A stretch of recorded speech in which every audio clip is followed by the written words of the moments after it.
Cześć, witam Was w moim dojo. Ja jestem Prospero, a to jest Pauper Dojo.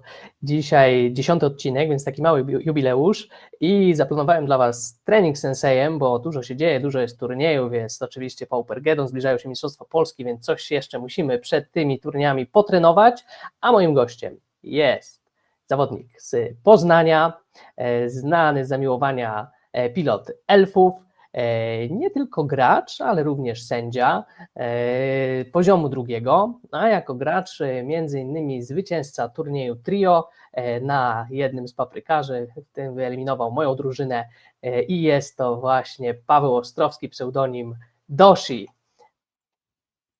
Cześć Doshi, witam Cię w Pauper Dojo.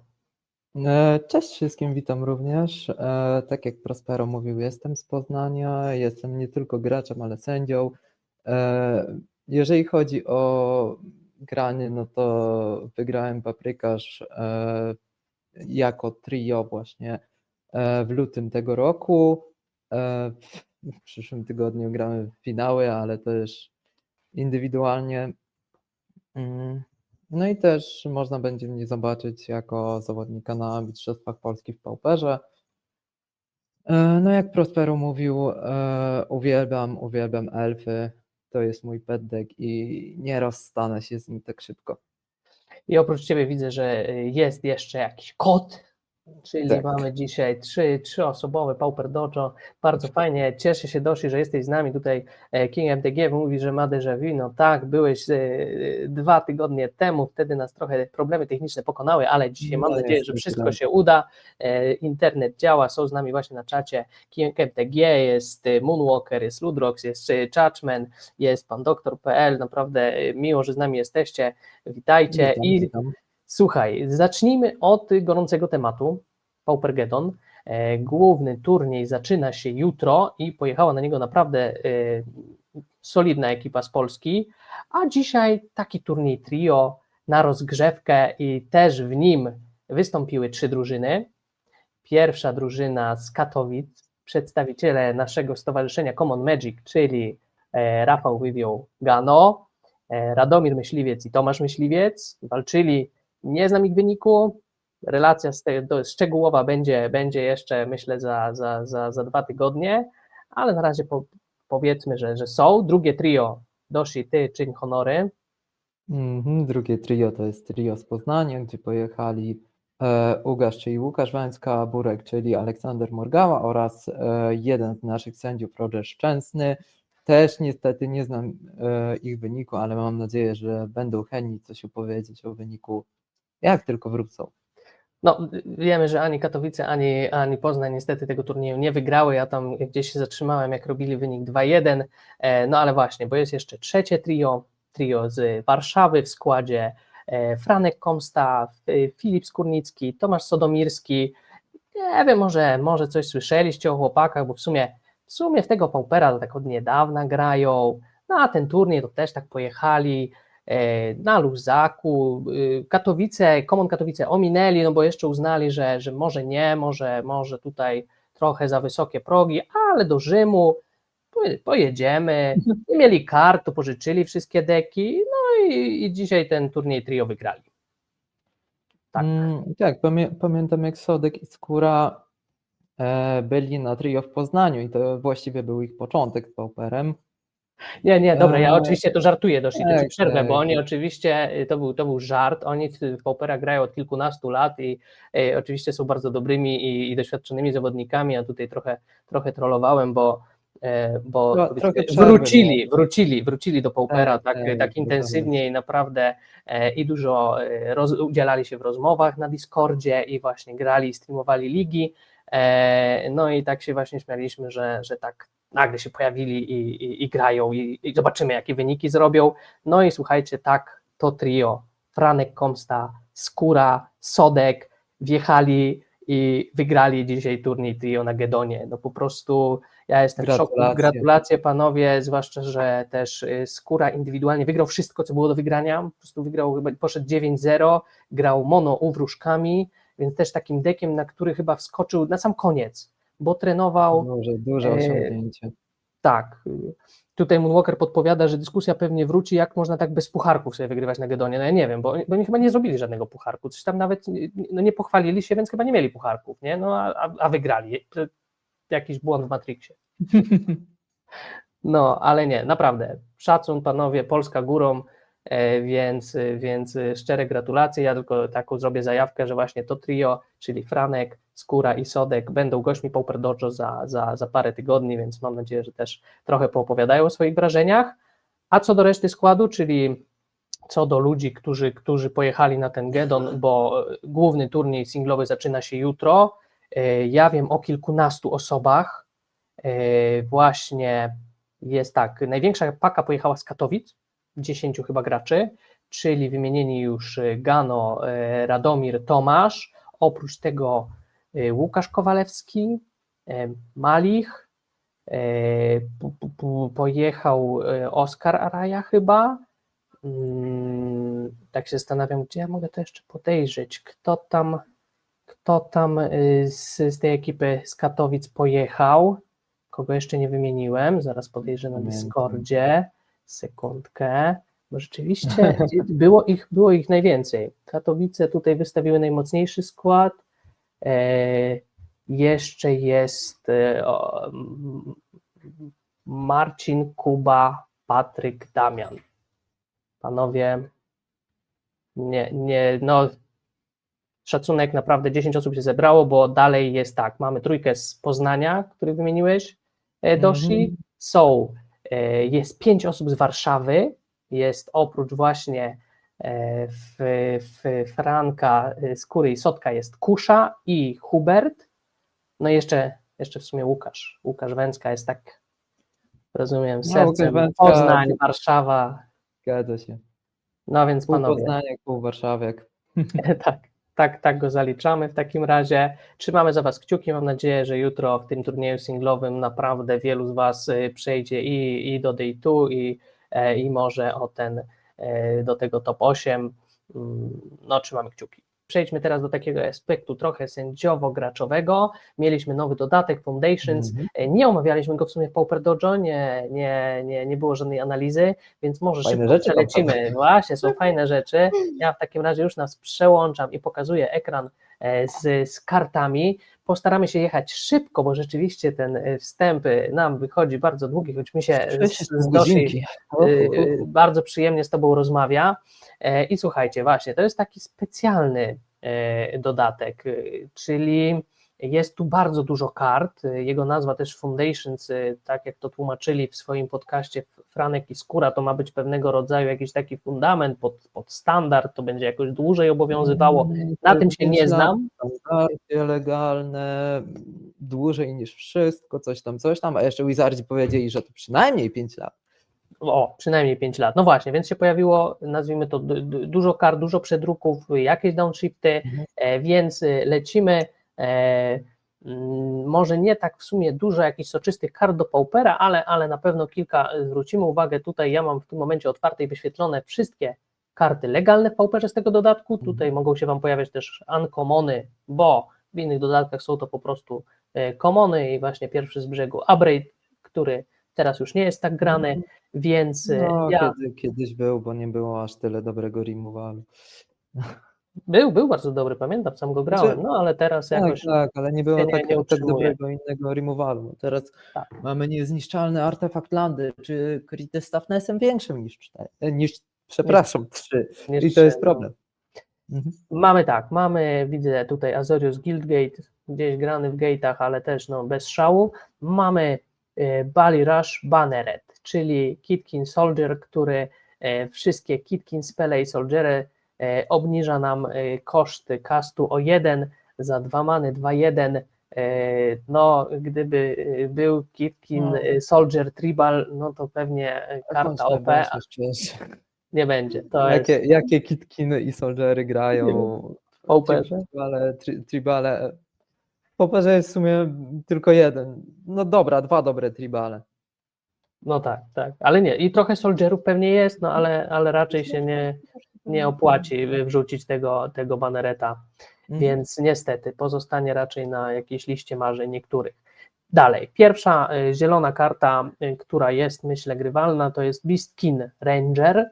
To jest nowy common za 3 many, 2 szare, 1 zieloną, typ 3/3 z trample i kiedy inna kreatura, którą kontrolujesz, wchodzi, enters the battlefield, ta kreatura, czyli ten Beastkin Ranger, dostaje +1/+0 do końca tury. I już widziałem, że jakieś właśnie grulowe rampy tę kartę przyswoiły.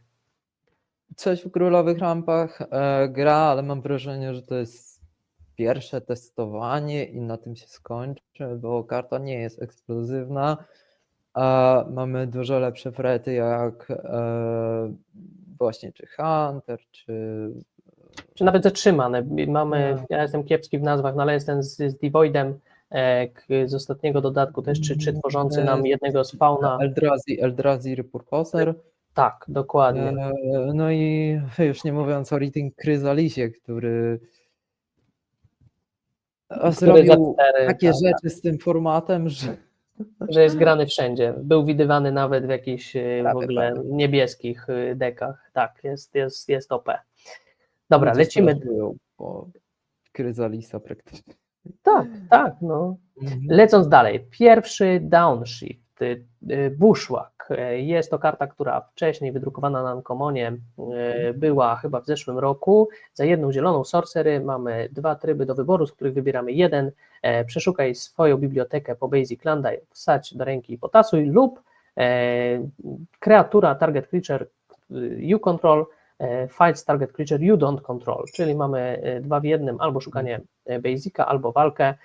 No, ciekawe pytanie właśnie, gdzie i czy się zmieści w ogóle. No, właśnie moim zdaniem jest tyle obecnie dobrych speli, że fajna rzecz, ale nie ma miejsca na to po prostu za 1 many fight. To jest I na sorcery, nie? Właśnie to jest największy problem. Tak, to jest mocne, ale nie do wszystkiego, zwłaszcza, że mamy teraz Chrysalisy i tak dalej.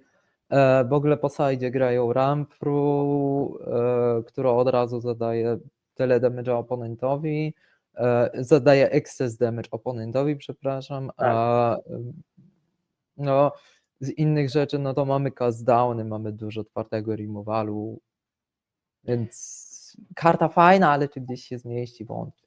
Jak gdzieś wróci może właśnie monogreen stąpy, to może wtedy ten deck to przyswoi. Dobra, lecimy dalej. Lecimy dalej.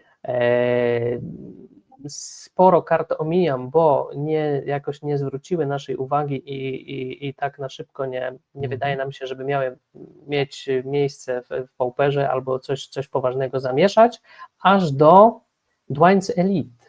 I to jest karta, która mnie bardzo ciekawi i twoja opinia na jej temat, bo jest to Elf Warrior i to też powiedz właśnie, co to za karta? Powiem tak, obstawiałem, że z elfów, które są obecnie wyprintowane, to będzie pierwszy downshift do Paupera. Po tym jak zacząłem grać właśnie w Paupera, czyli gram od 2019 roku Paupera i pierwszym moim deckiem były elfy i jak wdrożyłem się w format bardziej, no to miałem takie Dwynen's Elite będzie pierwszym downshiftem, który w ogóle wystąpi jakkolwiek i wtedy to by aż tak nie zmieniło, ale teraz jak dla mnie to jest bomba. Właśnie najpierw testowałem w 4 sztukach, a dzisiaj zagram ją w 3 sztukach. Okej, czyli już mały spoiler co Tak, do to tego, jest, czym będziesz grał. Bardzo fajna informacja, bo Zgadza się. karta wygląda ciekawie. Za 2 many, 2/2, który pewnie w zdecydowanej większości przypadków ci tego jednego elfa dodatkowego stworzy, więc mamy. Jeszcze nie zdarzyło mi się, żeby nie stworzył. Nawet właśnie, nie zdarzyło się odpowiednio prowadząc pewnie linię, to tak będziesz to zagrywał, żeby stworzyło i zawsze to jest tak, dużo może być dodatkowych triggerów, więcej many, więcej życia, no. Właśnie dlaczego to jest fajne, chciałem do tego przejść. To wcześniej mieliśmy Lys Alanę za 4 many, która na kaście elfa stworzy token, więc może tego tokena nie stworzyć nigdy. Tak. Druga kwestia, Lys Alana kosztuje 4 man, co na obecną metę, która znacznie przyspieszyła, jest strasznie dużą ilością. Dwinens Elita wstawia od razu tego 1-1 elfa i są tak, 2 stwory o łącznym powerze 3, które dodatkowo dają value do Priest of Titania, która tapuje się po mana za każdego elfa, Timberwatch Elf, który daje plus X, gdzie X to ilość elfów w stole, no i Wellwisher, która za stapowanie daje tyle życia, ile jest elfów w stole. Więc moim zdaniem to jest ogromne value dla elfów i warto ją przetestować, czy będzie to dobre na dłuższą metę. Zobaczymy, na razie Foundations dopiero wyszło, no i może się jeszcze cokolwiek pozmieniać.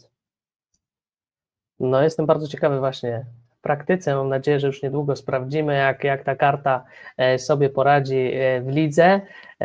Lećmy dalej. Mamy znowu przedruk Expedition Map, kiedyś i bardzo droga karta, grywalna we wszystkich tronach. Teraz te obecnie trony są trochę mniej grywalne, ale no pewnie taka Eternal karta.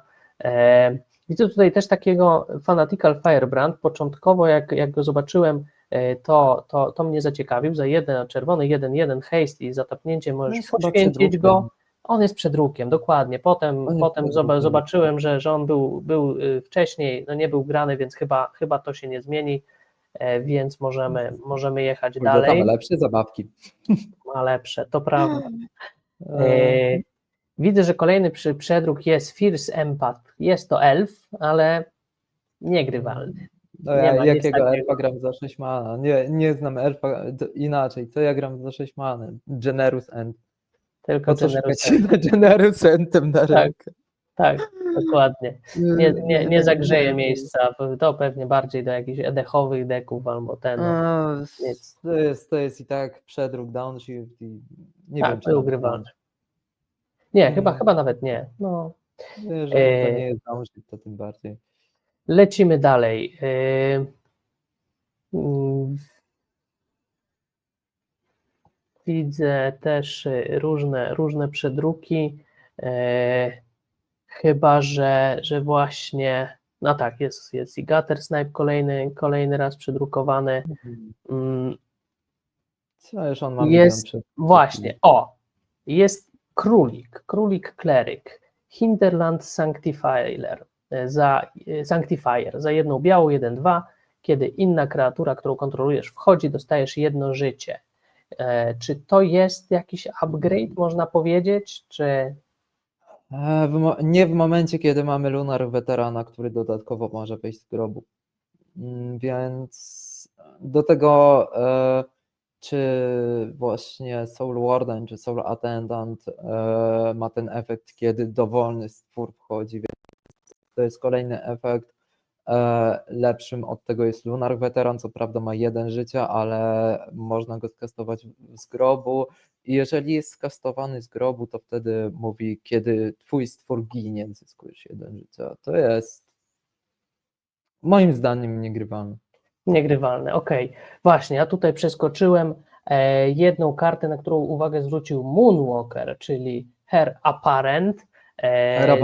Tak, to jest królik, Rabbit Noble za 2 many, 1 szarą, 1 białą, typ 2/2. Kiedy ta kreatura wchodzi do gry, stwórz taką liczbę białych królików, która równa jest jakby liczbie pozostałych kreatur o nazwie Heir Apparent i deck może mieć nieograniczoną liczbę kart, które się nazywają Heir Apparent. No, słyszałem o jakimś deku właśnie królikowym, który już tam 4-1 zrobił, wygrał na apkę.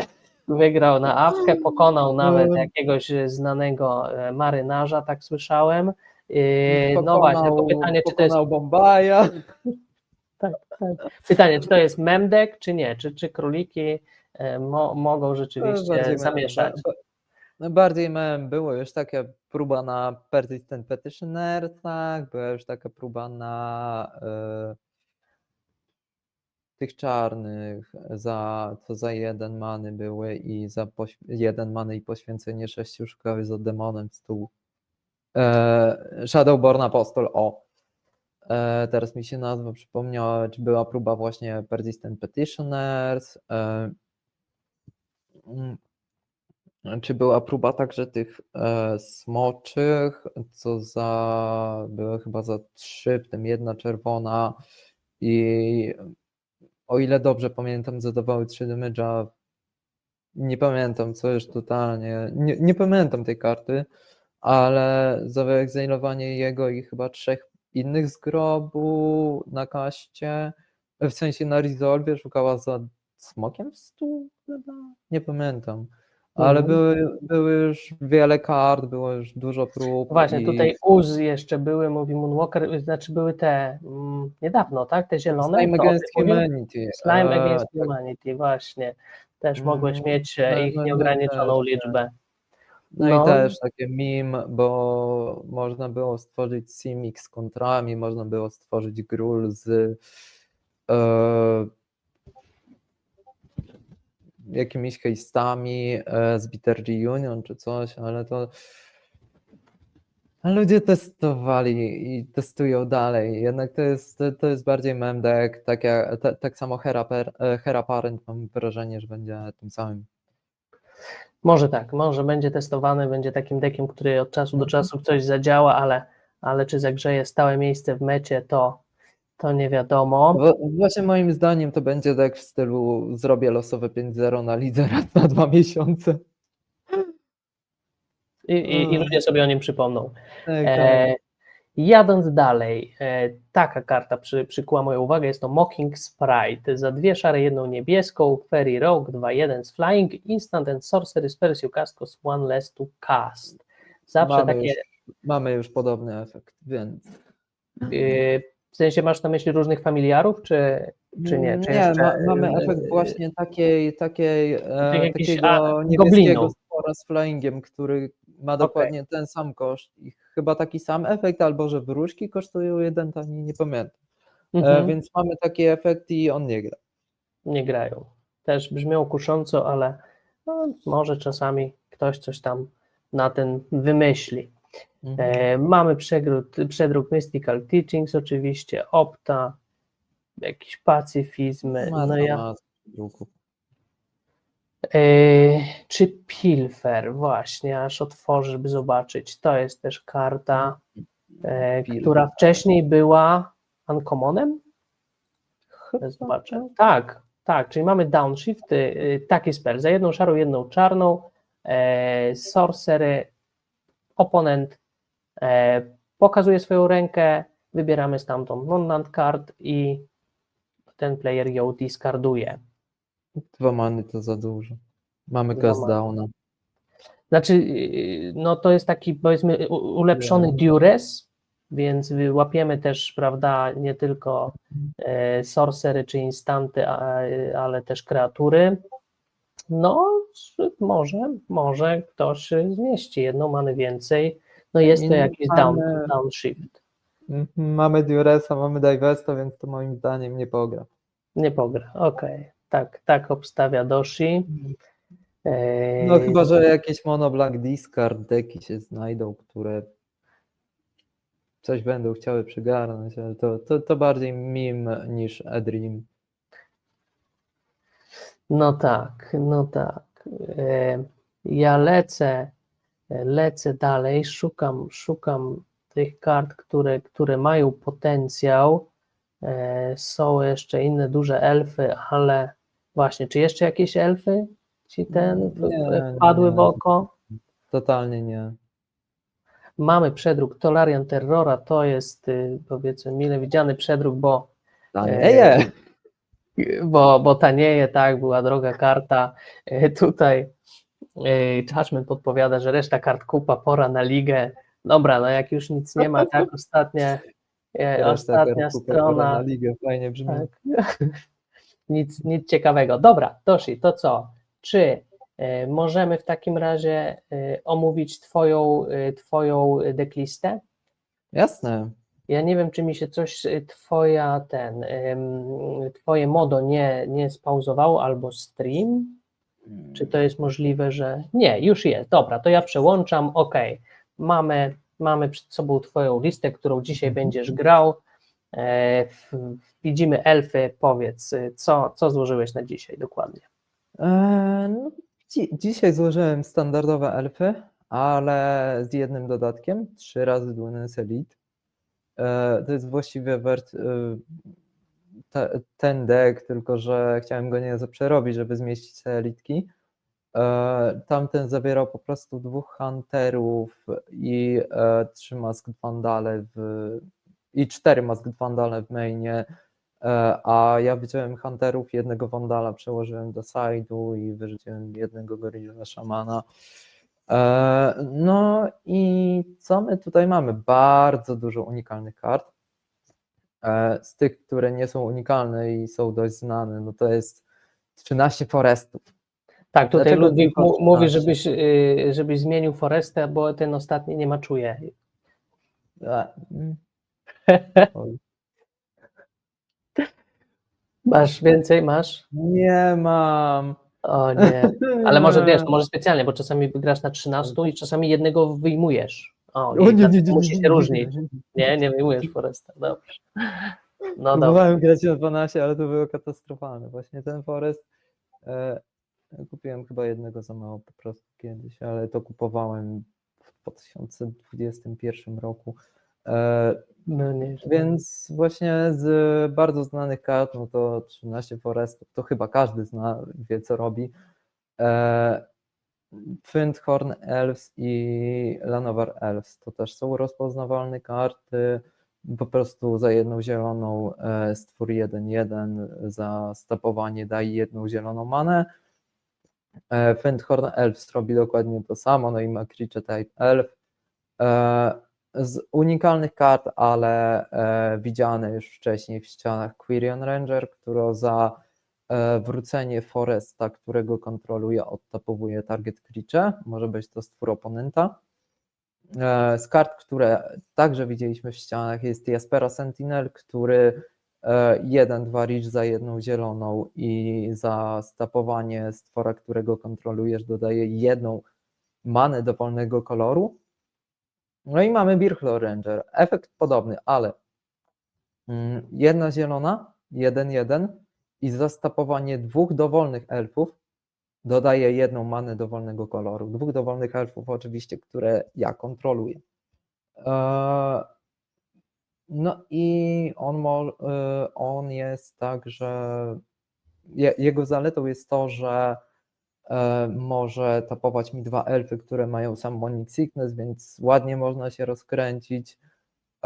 Na przykład właśnie rzucę tutaj lista z 2021 roku, to grałem 3 Nettle Sentineli, które odtapowywały się na kaście zielonego spela, ale teraz one nie grają. Przechodząc do dzisiejszej listy jeszcze, no to mamy 3 Dwynen's Elite, które omawialiśmy. Mamy 4 Masked Vandale mainową, żeby mieć w mainie odpowiedzi na awkę. Rozumiem, właśnie na swój najsłabszy matchup chcesz mieć już w mainie odpowiedzi, aż tak 4 Masked Vandale, czy 3? 3 Masked Vandale mainowo, 1 side'owo. Okej. Awka to nie jest najsłabszy matchup. Awka to jest matchup 50/50, który z chęcią bym dzisiaj ujrzał, bo bardzo lubię go grać. Jest bardzo trudny i zależy od deck buildingu obu graczy i od decyzji podejmowanych podczas gry, bo ten matchup jest naprawdę ciężki dla obu stron i decyzje są bardzo ciężkie. To, co ja robię Masked Vandalem grając na awkę, no to odcinanie od czerwonej many. Reasonable, żeby pozbyć się Clarka. Co Masked Vandal robi? To jest Changeling, czyli ma każdy creature type i gdy on wchodzi, mogę wyexilować stwora z grobu i jeżeli to zrobię, exiluję target artifact or enchantment. Właśnie specjalnie dla Masked Vandala są Generous Enty, 4 mainowo, żeby je cyclować. To się wydaje memiczny play, ale bardzo często grając na awkę w turze pierwszej cycluję Enta, a w turze drugiej po prostu zagrywam Vandala, żeby pozbyć się jego źródła czerwonego albo artefaktycznego landa, jeżeli zaciął się na manie, cokolwiek. Bardzo brzmi dobrze. Tak ci powiem od razu, że dołączył do nas Burek, od razu się z tobą miło wita i pyta, czemu gramy dzisiaj gorszymi ścianami. Gramy waszymi ścianami, żeby ginąć od Brefupona proste. Znaczy co? Tak. Pozdrawiamy Burka, który dołączył z Paupergedonu. Paupergedonu. Tak, Paprykarz za tydzień. Paprykarz za tydzień, No dokładnie. i jeszcze o Masked Vandalach powiem, że to jest changeling, więc to jest doskonała odpowiedź na Flagbearera, który wejdzie po stronie przeciwnika. No Tak, i jest to jeszcze elf, main. jest to smok, jest to goblin, jest to wszystko. Jest to Flagbearer, jest Tak. to Kitkin Soldier. Tak, dokładnie. Kolejna karta. 4 mainowe Priest of Titania. Jedna zielona, jedna dowolna, 1/1, zastopowanie dodaje zieloną za każdego elfa w stole. Liczy też elfy przeciwników. Też warto pamiętać. Tak, mirrory są pewnie ciekawe z tego powodu. O matko jedyna. Nie Mirrory zaczynaj. to się kończą na liczbie życia równej nawet 5 cyfr. Przez tego typa. Well-Wisher. 1 zielony, 1 dowolny, 1/1, zastopowanie, zyskujesz 1 życia za każdego elfa w stole. Więc mirrory. Nie lubię mirrorów. Grałem tylko raz w życiu, tak jako ciekawostka, i to był dosłownie mój pierwszy mecz w życiu zagrany w Pauper. To było miłe doświadczenie, ciekawe na starcie. Tak, od razu na starcie wrzucili mnie na mirror. No nieźle. No nieźle. Oczywiście wtedy te elfy wyglądały inaczej, teraz Tak. właśnie mają trochę inną strategię. Tu mam listę, bo trzymałem ją od 2019 do 2021, nie zmieniałem jej, znaczy zmieniłem ją w sumie, bo wtedy nie było Jaspery, tylko się grało na 4 tych, co szukały za Forestem po to, żeby zagrać Distant Melodie, które się grało wtedy 4, no i się grało 2-3 Lysalany, coś tam kombiło się Kerwek z Torczem, Valakut Invokerem, totalnie wyglądały inaczej elfy. To mogę przy okazji kiedyś opowiedzieć, jeżeli jakimś cudem trafię jeszcze raz do Pauper Dojo, to mogę wtedy zagrać starą wersją elfów na obecną metę i zobaczyć, jak sobie one poradzą czy coś, ale to plany na przyszłość to już inna Zobaczymy, sprawa. bardzo fajnie. Winding Way, no to już widzieliśmy w ścianach, ale tak dla przypomnienia, 1 dowolnej, 1 zielonej. Na resolve wybierasz stwora lub landa, pokazujesz pierwsze 4 karty z czuba i wszystkie karty wybranego typu idą ci na rękę, reszta prób. To też fajnie działa właśnie z Masked Vandalem na Awkę czy na Bogle, wybierasz landy, mielisz cokolwiek, zagrywasz Masked Vandala, egzilujesz mu coś. Ale to jest bardziej memiczny play niż realne marzenie. Jeszcze z drobnych marzeń to jak mamy Birchlora, to on ma Morfa, czyli zatrzymany możesz go zagrać obróconego do góry nogami i za jedną zieloną obrócić. Nigdy mi się nie udało go zagrać jako Morfa, mimo że gram tym takim 5 lat. Czyli morf tylko w teorii nie będzie grany. No dobra, czyli tak, dużo elfów, one mają mieć ze sobą synergię po manę, po życie, do jakiejś dopałki, właśnie, plus X. Timberwatch dopałki, no i Nyxborn Hydra, która znacznie wzmocniła elfy, można ją zagrać jako aurę za X zielona, no i wtedy enchantuje stwora i stwór ma plus X, gdzie X to ilość koncerów na hydrze, a jak stwór, którego enchantuje, zejdzie, no to po prostu hydra jest stworem, który jest tyle na tyle, ile many zapłaciliśmy jako X. A tak to można Jaka największa ci się udało, że weszło? Jak największa? 93. Zrobiłem to we wtorek. No właśnie, ale tak sobie zacząłem myśleć, 93, dobra, ale koszt many tego artefaktu to jest 1. Czyli taki... CMC to jest 1, ale na staku to jest tyle, ile się zapłaci. Okej, i jest to traktowane jako creature, więc Gorilla Shaman tego nie zniszczy. Nawet jak to jest aura, znaczy no, zagrana na to jako bestą, tak? To jest enchantment. Enchantment, ale To jest enchantment creature. Shaman, tak. A i Shaman nie artefakt, właśnie, racja, to nie jest To nie jest artefakt w artefakt, to ogóle. jest ważne. Okej. Tak, Enchantment Creature Aura, to jest dziwny twór, ale właśnie duże wzmocnienie dla elfów i zobaczymy to dzisiaj w akcji. Dobra, a co w sideboardzie? Bo tu się chyba najwięcej rzeczy może różnić, najwięcej się zmieniać, bywały niebieskie karty, widzę teraz dużo białego. Są też mono green elfy, różne wersje tak naprawdę. Elfy można składać w tym momencie na milion sposobów. To jest to, o czym nie wspomniałem. Można złożyć mono green, można złożyć jakieś i kolorowe spele w mainie, kolorowe spele to ja mam tylko w sidzie. Więc tak, przechodząc do sideboardu. 3 hallowy mówiące prevent all damage target spell would deal this turn, you gain life equal to the damage prevented this way. Na co to jest? Breath weapony, Kuldota, Madness, wszelkie takie rzeczy.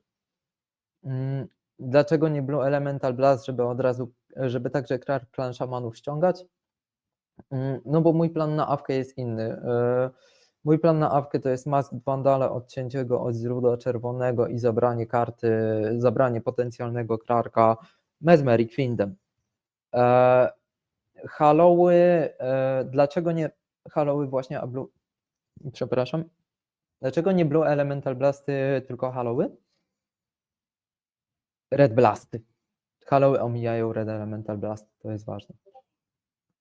To prawda, całkiem sprytne, rzeczywiście myślę też, mało kto się tego spodziewa. Zagrywa jakiegoś Bolta, czy zagrywa Mass Removal, w odpowiedzi może się spodziewać właśnie jakiegoś Hydro, Beba, to elfy grały i jak się nawet ma w zanadrzu jeszcze na to Reba czy Pyro, nagle się okazuje Hollow i jednak mu ten plan psuje. Przyznam, że całkiem sprytne zagranie. No to wtedy jego rep siedzi na ręce i jest martwą kartą. Dokładnie tak. Mamy dalej Coalition Honor Guardy, które są flagbearerem, ale większym. 2/4. Dlaczego taki? Nie ginie od Bolta.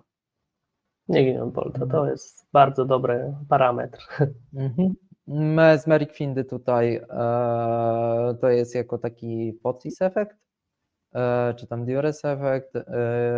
Na wejściu przeciwnik revealuje rękę, ja wybieram non-land kartę, egzailuję tą kartę pod Finda. Dlaczego właśnie Find, nie Pilfer tutaj? Bo Mesmeric Find może być znaleziony z Winding Way'a i Lida. Tak, dokładnie. No i też tapować się po manę z Jasperą. Też mi się to zawsze bardzo podobało właśnie w sajdzie, czy ścian, czy teraz tu twoich, że to jest dużo kreatur, bo i ściany szukają tych kart potem, czy z Winding Way, czy z Lead the Stampede i są w stanie znaleźć wszystko, czyli właśnie takie odpowiedzi w stylu na removal artefaktów, czy różne krity, nie wiem, kraby jako kontry, bardzo mi się to podobało. Jak to właśnie widzicie, w sajdzie jest jedynie 5 non-creature spelli, a we wszystkich 75 kartach jest jedynie 10, właśnie potem Lidy i Winding Way. No i co dalej? Gorilla, Shaman, klasyczny hejt na awkę, Masked Vandal to samo, mówiłem o tym. Essence Warden, jakieś Kuldota, Madnessy. Kiedy jeszcze więcej życia, dokładnie. 1 życia. Essence Wardenka liczy także stworki wchodzące po ich stronie. I to jest ta różnica względem królika, o którym mówiłeś. I Wines of... No i Vines of Bastwood to jest site na Golgari lub Giant Glee. W odpowiedzi właśnie na Glee zagrywam po prostu Vines of Bastwood, targetując ich stwora, no i to Glee spada. Właśnie, bo to nie jest, nie daje hexproofa, tylko kreatura, zarówno twoja, jak i oponenta, nie może być celem czaru ani umiejętności your opponent's control. Bardzo sprytne zagranie, rzeczywiście. Tak, to nie jest hexproof, to jest... A do tego chroni mojego stwora od jakiegoś bolta czy coś, jeżeli jest skikowana. Tak, no bardzo dobre i też właśnie to, że Glee, które się broni właśnie jakimś Tamio, bo się spodziewa removalu, nagle też nie obroni. Zagra Sadistic Glee i Sadistic Glee spadnie. Jeżeli chodzi o Glee, no to mamy bardzo obfity sideboard, bo aż 9 kart. No dobra, super, Doshi, wygląda to bardzo ciekawie. No, tak jak pewnie wiesz, jeszcze nikt w Pauper Dojo nie zrobił 5-0. Trzymam kciuki, żeby tobie się to udało. Szukamy już pierwszego oponenta. Ja też przełączę nas na inny ekran, żeby widzowie lepiej widzieli to, co będzie na stole, co będzie w grobie. No i mam nadzieję, że Mogę całkiem szukać? szybko. Możesz szukać, odpalaj, bo też pewnie jeszcze chwilę będziemy czekać. Zobaczymy jak szybko, zobaczymy, czy ktoś będzie na nas polował. Ilu O, graczy. Iwerno z 3 tropkami. Jest Pozdrawiam Iwerno. Iwerno. W topie Tak, widzę tak. tego ligi. Czy jeszcze jakieś znajome twarze? Tam widziałem, że jedną tropkę ma właśnie Łukasz Kowalewski. Jedną jest. Jest Tomasz Jest i Tomasz. Myśliwiec, tak, To chyba też jest Polak. Nie kojarzę go. O, jest i proboszcz. jest proboszcz. Czy jest gdzieś Czachman? Łukasz Kowalewski jest. No i mamy pierwszy mecz. Mamy pierwszego Lindoso 0-1. Nie wiem, czy to jest nasz. Ja nie mam pojęcia. Burek, już zaczynamy grać. Jest 22, rzeczywiście godzinkę, no ale było dużo tematów. Był i Paupergeddon, Jestem mówiliśmy o was. Go. Analizowaliśmy nowe karty. Doshi dużo opowiadał o byciu sędzią. Mamy grę. Jest pierwszy oponent. Pierwsza ręka bez landu. Tak, to jest łatwa decyzja. Wolne. Ale jeżeli to zmulę, to zejdę, to 6 jestem na drogę. Tak, Do 5, ale do jestem 5. na drogę. Ja sobie też odpalę coś do picia. To Nie znam elfów, nie będę ci podpowiadał, Doshi. To Więc nie jest możesz tam. najlepsza ręka, no ale niech już będzie. Forest na bottom. Wydaje się, że zobaczymy, czy ten przeciwnik gra, na ile będzie w stanie ci zdejmować te elfy. Jest to chyba Awka, ewentualnie jakiś Madness. No, sam powiedziałeś, że chciałbyś zagrać na Awkę. Chciałbyś zagrać na Awkę, proszę, twoje życzenie zostało spełnione. Przydałby się jakiś elf 1-1 stopa. Nie ma. Na razie. Ale ta ręka no, nie jest najlepsza w tym przypadku. Chciałem zagrać na Awkę.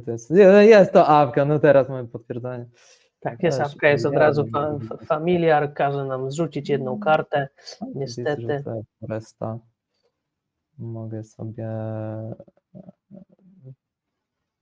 endstepie cyklować enta, poszukać za Forestem. Tak, mamy 2 many, mamy, jest Jaspera. Póki przeciwnik nie ma czerwonej many, to może nasze elfy są bezpieczne. Właśnie tutaj liczę, że z Lida znajdę Masked Vandala. O Boże! No drugi familiar każe nam odrzucać, niestety. Dlatego potem będziemy trzymać kciuki, żeby to Lead the Stampede siadło takie 5/5 kart i nam uzupełniło rękę. Co teraz bardziej potrzebujesz? Zejdę, bo Dwunenselita daje mi manę. Bez lądu?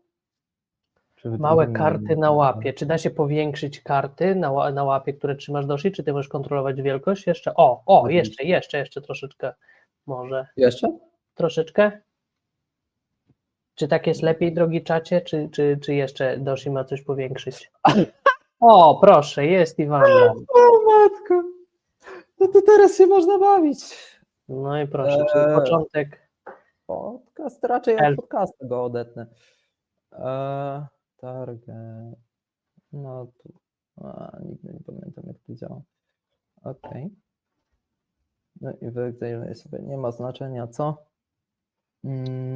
Do 2 many zagram Dwunenselitę. No i dobra, i w tym momencie nie wygląda to źle. Przeciwnik nie zagrał trzeciego landa, więc wiemy, że nie miał go. Może go oczywiście dobierze, ale na razie zostaje na jednym landzie. 2 lataki 2-2 to nie jest 3 lataki 2-2. No dobra, no nie jest. Coś tam jednak się broni, ale to. Skąd on go wziął? Będzie atakował? Atakuje. No, w tym momencie mamy setup na ładnego, mam nadzieję, że ładnego lida. Nie ma lądu. Nie ma lądu cały czas, jest to niezła sytuacja. Timberwatch.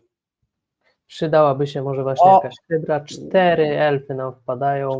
Szkoda, że ten Winding Way poszedł, bo dalej by nas napędzał. No, ale chyba nie możemy narzekać. Zdarzały się Lead the Stampede pewnie za 0. Tutaj 4 karty. To nie jest źle. Zdarzały mi się już. No tutaj myślę, że pójdę all-in w zasadzie, bo jeszcze nie grałem na Dominatorze, cudownie. Tu mam wrażenie, że pójdę po prostu all-in z 2 Timberwatchami. Jak ma Krarka, to trudno. Jak ma Krarka i dobierze czerwoną manę, no to właśnie okej, będzie trudno, ale jeżeli nie, to może zginąć w następnej turze wręcz. Kompat. No to zginie w następnej turze po prostu. Zaatakuje też tym elfem 1-1. Jak chcę go wymienić, to nie chcę. Przeciwnik kombinuje. Nie graj twórny. Poddał się, zobaczył to. Nie doszły mu Tak, landy, kipnął, średniawę. No tak. No bardzo ładnie Tak. pograne doszli, szybko. Drogi Tak. czacie, zaczęliśmy późno, widzicie, po prostu teraz robimy ligę w godzinkę, no i spać. Proszę większe. Uwielbiam modę. O, dobrze. No i teraz właśnie wrzucamy. Dużo kart wrzuciłeś, widzę, 8 kart. Tak, aż 8 kart.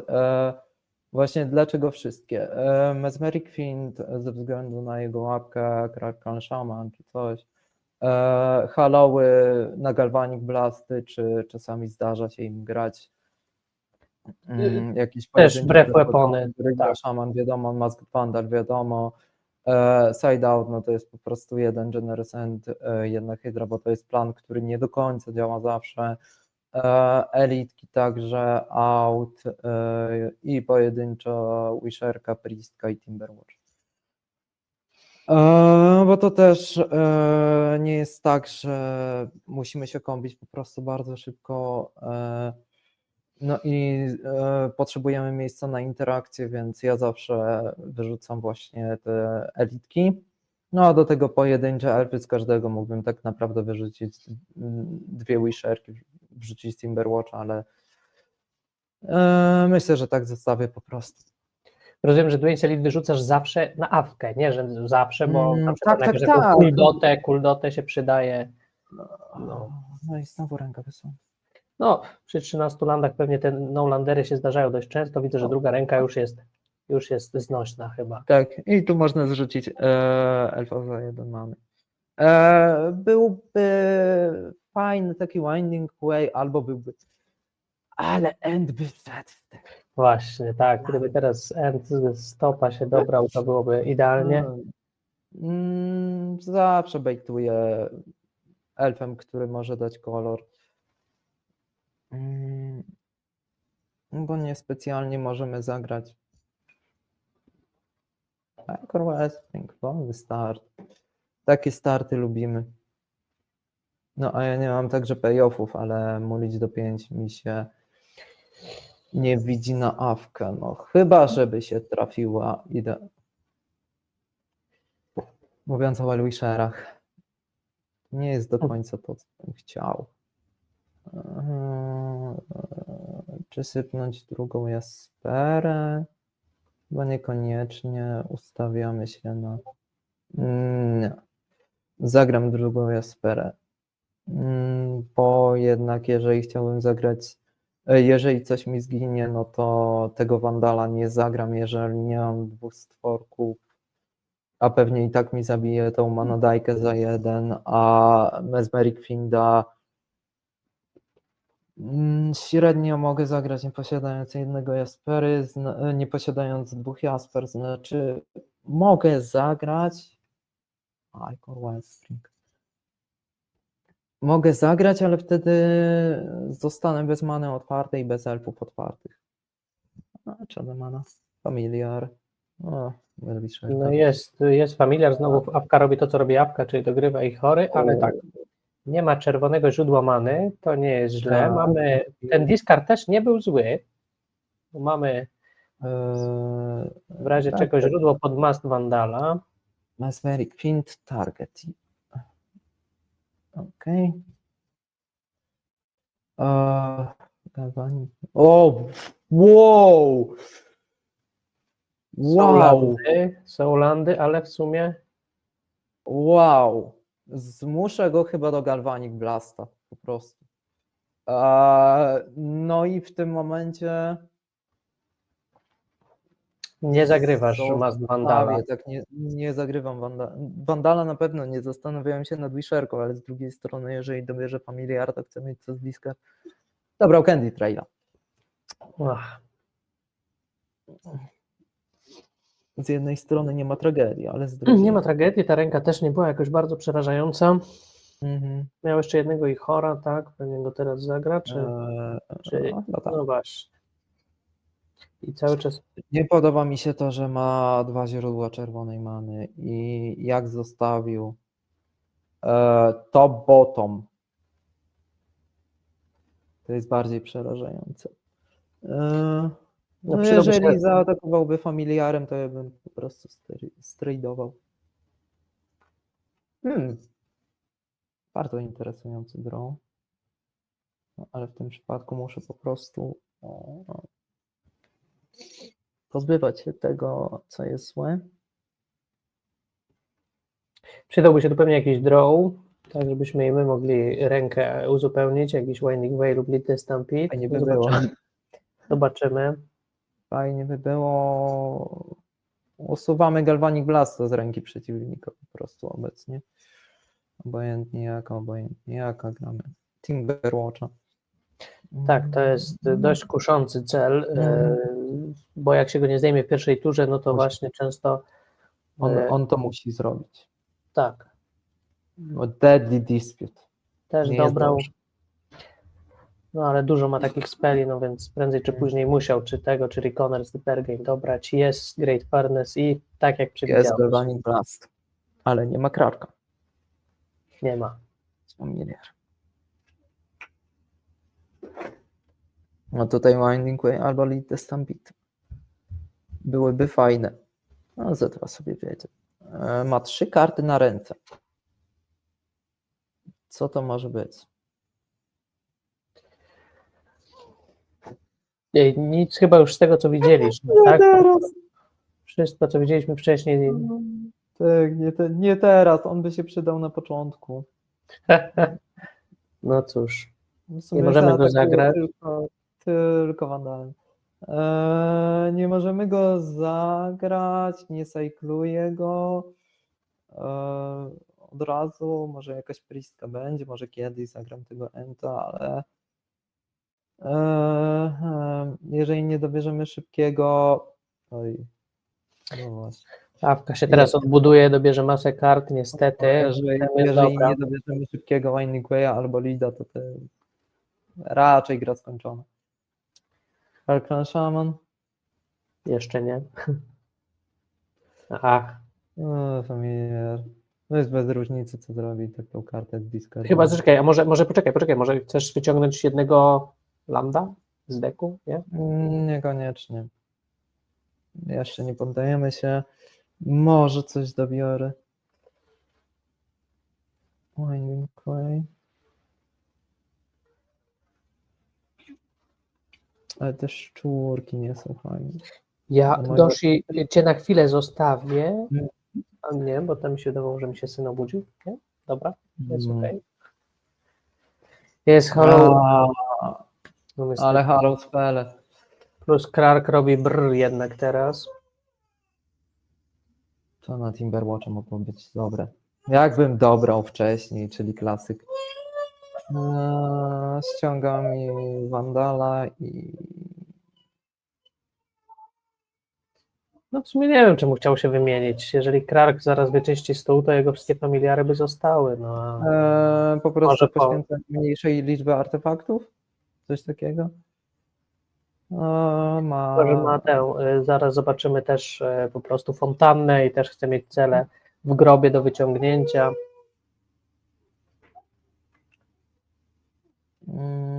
Silencjusz mówi, młody płacze, tak, ale jest mama. No, to przejdę do trzeciej gry. Tak, dobra, tutaj Krark by nas posprzątał niestety, ale 1-1. Krark w stole, dzieci płaczą. To jest jedynie właśnie. Bardzo lubię matchup na Awkę, bo to nie jest takie Awka wygrała albo elfy wygrywają, tylko jest to bardzo wyrównany matchup. Co zmienia przeciwnik może? No, pierwsza gra była taka dość jednostronna dla nas, druga gra była jednostronna dla niego. No i to Jest. teraz. No Właśnie elfy to płaczą, nie, tak, to nie. to są moje To nie. elfy, które płaczą. Widzimy rękę, która pierwsza była średnia, 3 Quiriony. To jest jeszcze gorsze. Silencjusz pyta Spróbujemy. właśnie, Hydroblasty pod Breath Weapon Krark, tak, mówił o tym Doshi, że jednak on wybiera Hollow jako biały spell, który potem nie zostanie odbity jakimś kolejnym Pyro czy Bebem. Przydaje się też w innych sytuacjach. Testujemy, czy gramy Hollow. Mhm. Dla mnie lepsze jest Hollow, bo jednak mulligan do 5, ale to nie jest najgorszy mulligan do 5, jaki widziałem. No, No właśnie, zaraz to o czym nie wspomniałem, elfy są tekiem, który lubi dużo mulliganować. tak, jeżeli No. właśnie z Winding Way'a tylko dobierzemy, 3 karty, nie jest źle, przyda nam się tylko teraz źródło czerwonej pod Gorilla Szamana i Albo źródło czerwonej, albo czarnej. Masked Vandal. No, tu Gorilla Shaman raczej nic nie zrobi. O tak, na razie Gorilla Shaman niestety siedzi na Vandal łapie. byłby fajny. Ja nic nie sugeruję.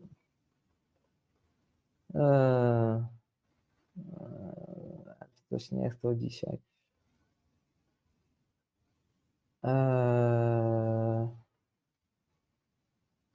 No powiedzmy. I tak bez różnicy, czy zostawiam odtapowanego Ryona, czy nie. No tutaj myślę, że po prostu zagram tą wiszarkę. Ale coś elfy nie chcą na tą awkę. Rzeczywiście, wrzuciłeś sporo speli z sideboardu, no coś tam podchodzi, jest jeden mesmering, jest Gorilla Shaman, ale musimy mieć źródło kolorowej many. No właśnie, albo tego Vandala. Albo Vandala, też są 4. No i tak. I ta ręka z 3 Quirionkami, 4 landami też. No ale zobacz, co się dzieje u przeciwnika. Czyżby on znowu jednak się zaciął na bez landów i Vandal? teraz musi zdiskardować coś, zdiskardował Myra. Mamy źródło kolorowej many, więc Kastujemy sobie Birchlora i myślę, że warto zagrać Quirion i Birchlor. Vandal. pomożemy przeciwnikowi pozbyć się nadmiaru kart w ręku. Jest Toxin Analysis, jest kusząco. Co teraz? Jest nie za fajnie, ma za dużo tego. Tu mi się wydaje, że najlepszym będzie właśnie Toksyna.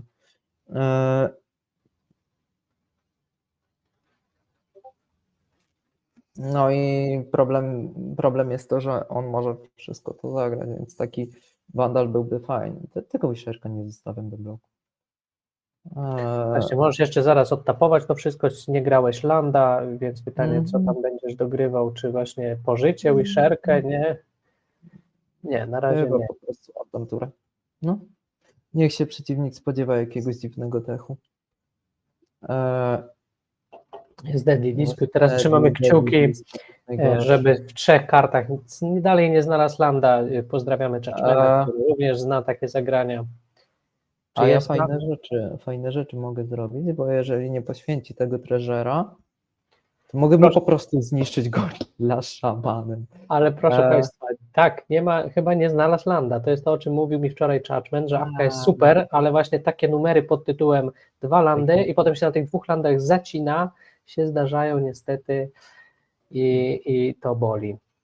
Vandal? Co zdiskarduję do hand size'u? No to teraz będzie bardzo wolno grał. Mam nadzieję. Vandal. No wiesz, cały czas i tak to, co my dobieramy, wygląda lepiej niż to, co dobrała awka, bo Rzeczywiście się zaczął na 2 landach. To boli.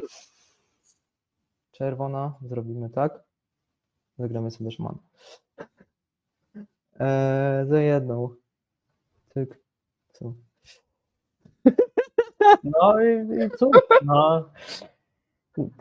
Co może przeciwnik? Przeciwnik ma jeszcze i chora jednego w ręce, pewnie może go zagrać. Tak właśnie. Ja myślę, że bez tego Clarka po prostu będę leciał na Jolo. No tu Myślę, że ryzykownie, no ale to jest taki deck, gdzie trzeba ryzykować po prostu. No, ładny kombat będzie. wszyscy atakują. Za Zbliżamy 5. się, no jest. Jeżeli nie dobierze tego Clarka, no to jest już w dość dużych tarapatach. Clarka i toksyny. Clark wystarczy. Wszystko ma 1. No tak, no ale musiałby wtedy poświęcać landy, No, których za proszę. dużo nie ma. Hiker Wildspring. I co? To wiesz, Jest land? Nie ma. mógł dobrać Volt of Whispers, ja bym nie narzekał. No tak, może dobrał właśnie jednak zniszczalny. A my też a my dobieramy landy. Okej. Uczciwie, uczciwie. To Niszczy chora, podpowiada Silencjusz, ale nie zrobię tego, bo w czemu? sumie dać mu dobrać jedną kartę zamiast. No bo on w więc- Deadly Dispute ma jeszcze na ręku na pewno, Mhm. oczywiście. No To tak, jest, tylko to jest plate. Możemy to zagrać? Mamy na to manę właśnie jeszcze? 5 many, więc musiałbym zamiast ataków wykorzystać połowę atakujących na ten, chociaż no nie zrobię, tylko Ale 2, as 3, day, high. 4, raz, 2, Judgment 3, mówi, że 4. bolą oczy widząc ten mecz, tak? Judgment czuje, I feel you. Jakby mnie też to boli, bo to jest kuriozalne, co tu się dzieje. Bo, Ale as they joined us today on the yes, stream, aha. yes, hello. Niestety. I think we can speak English, but today and in the past we prefer to speak Polish, and I think it will stay this way today. Maybe in the future we will cast in English. No i Horval Spring był bez różnicy, jak widać. Horval Springa, bo wszystko idzie siup. Nie chciałeś mu niszczyć landów jeszcze w międzyczasie? Czy to już bez znaczenia? Gdy widzą, co mam na ręce, to jest. Kurde, no tak blisko i 12 życia się uleczył. No, a on ma 8 kart na ręce. No ale gdybyś mu zniszczył, mogłeś mu zniszczyć zarówno clue, jak i tego. No dobra, grajmy. Dołączył do nas Ugasz, właśnie widzimy klasyczny przypadek przemocy. Tak, zawsze mają, niestety. Awka Zawsze górą. mają. No. Zawsze mają.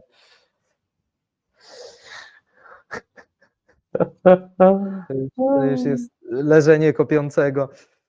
Leżenie kopiącego. Leżenie kopiącego.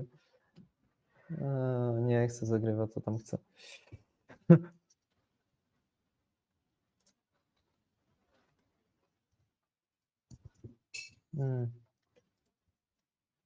No, jeszcze zobaczymy na czuba.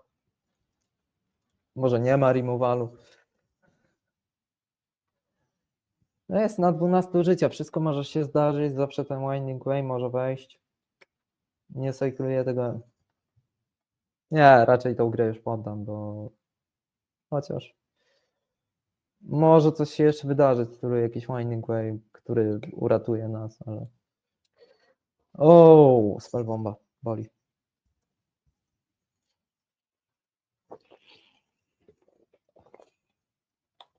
No bo tak to bym mógł mu zrzucić po prostu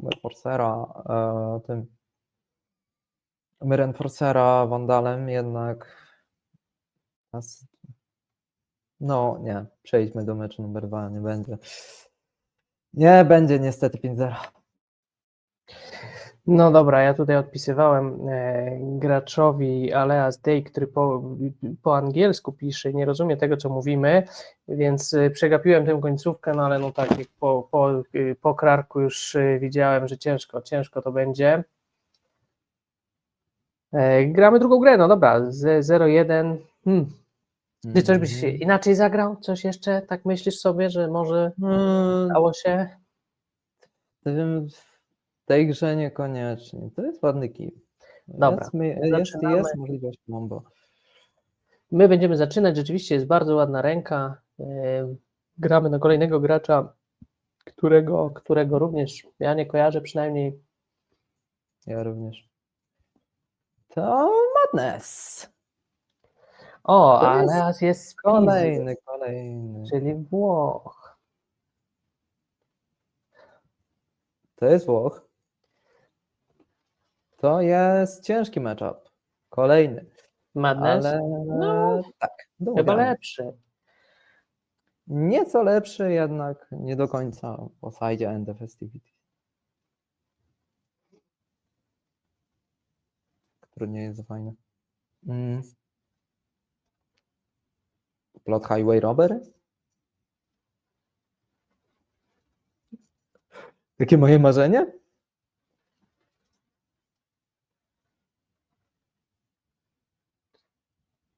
Plot Highway Robbery?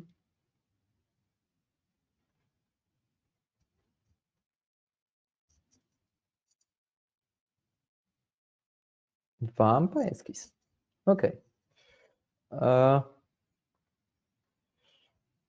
No, ciekawe jak się poczuje, jak na twarz zaraz dostanie dużą hydrę. Uuu! Wait. W obecnej chwili zacząłem się zastanawiać, czy nie mogę wygrać tego w tej turze. Nawet. No, ale Już w tej turze możesz to wygrać? potrzebowałbym Quiriona, którego nie grał. Nie dobrałem niestety. No, rozumiem. Zakładamy, że nie ma mainowego enda. Sprowokuję go nieco Wellwisherką. A, mam jeszcze jedno w puli. Fajnie. Nie wiedziałem o tym. Mainowego enda Dobra. raczej nie ma, raczej się nie gra. No.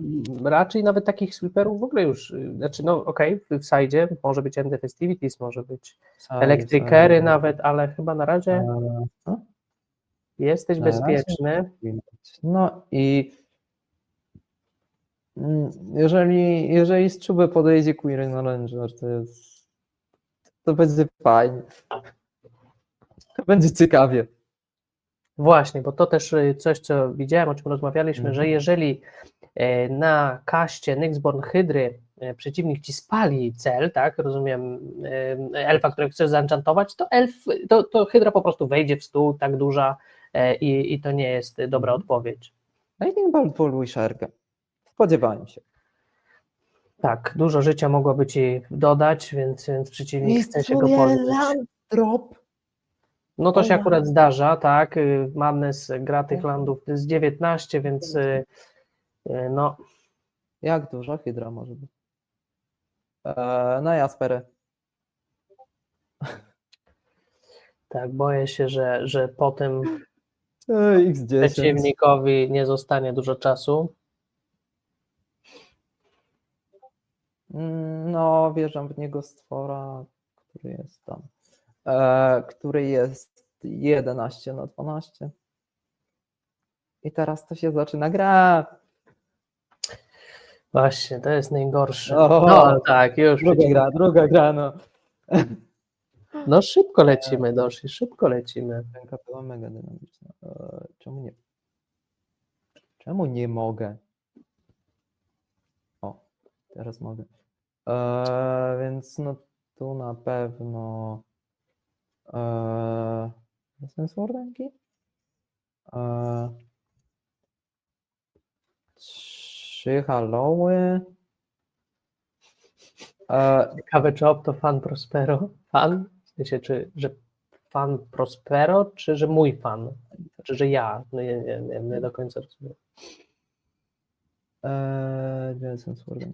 A, już wiem, czasem o czym masz na myśli. Czy może mieć w buildzie, znaczy w sideboardzie też krarki z toksyną? To jest twoje pytanie. O nie, o nie, o nie. Nie, mówię ci, takich wariatów już raczej nie mam. I ja raczej zrezygnowałem z tego buildu. Myślę, że jednego Wandala można się pozbyć i sporo kart jest ze względu na te endy i wszelkie removale. Więc można wyrzucić Hydry end. Nie wsadzam Gorilla Szamana ze względu na to, że gra tylko 8 artefaktycznych landów, które mogą być zniszczone. No niby są Black Tokeny. Ale powiem ci, że tak, że właśnie Goril może być jedną z lepszych odpowiedzi, gdzie ty mu niszczysz wszystkie blady i to go potrafi totalnie zatrzymać. I też na pewno będzie wyłapywał Bolta, czy jakiegoś Galvanika, taki Goryl. Nie ty wtedy w twarz, ani nie któryś z twoich, nazwijmy to, ważniejszych elfów. Na 3 Findy zagrać albo na 2 Hydry. Tylko Hydra jest kombopisem. Jak bardzo ryzykowne to jest wtedy. A Masked Vandale tutaj, czy są ci bardzo potrzebne? Właśnie nie, dlatego myślę o pozbyciu się, tylko zostawać na jednym Wandalu. No rzeczywiście, no może trafisz jego land ten tapnięty, ale no tak. to też są tylko 4, tak, to raczej myślę, Goryl bardziej karci niż Masked Vandal. Właśnie blady Zostawiłem nawet. jednego Wandala, jednego Goryla. O, proszę. To jest dobra ręka. Jesteśmy na draw. To jest dobre, jasne. Pierwsza tura Quirion Ranger, żeby wybejtować jego removal potencjalny. W drugiej Llanowar Elf na spokojnie.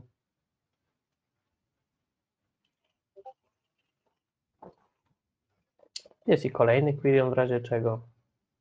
Lubię bejtować removale Quirionem.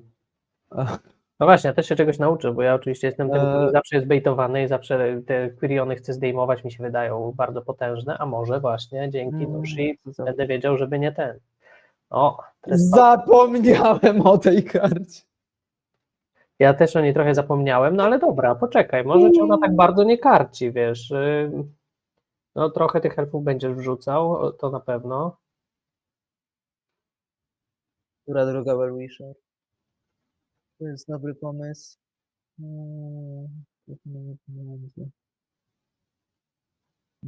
Zapomniałem o tej karcie. To naprawdę może zadać. Okej. Mogłem Llanowara w pierwszej użyciu pewnie. Teraz to będę mieć błędy przeszłości. Bo jakby w pierwszej Llanowar, to teraz mam 3 dodatkowe many, więc mogłem zagrać wtedy Wisherkę i Quiriona na przykład. A obstawiam, że ty, no wiedziałem, że tej Wisherki się pozbędzie. Tak, to jest kuszący oczywiście cel, nie możesz zyskać za dużo życia w każdej rundzie, tym bardziej jak Quirion by ją odtapowywał co 2 tury, w sensie, znaczy i twojej turze, i turze przeciwnika. Jest ten Trespasser's Curse, który jest problem. Masked Vandals czuba może jakiś. Albo bejtuję Llanowarem, albo zagrywam Priestkę na pałę.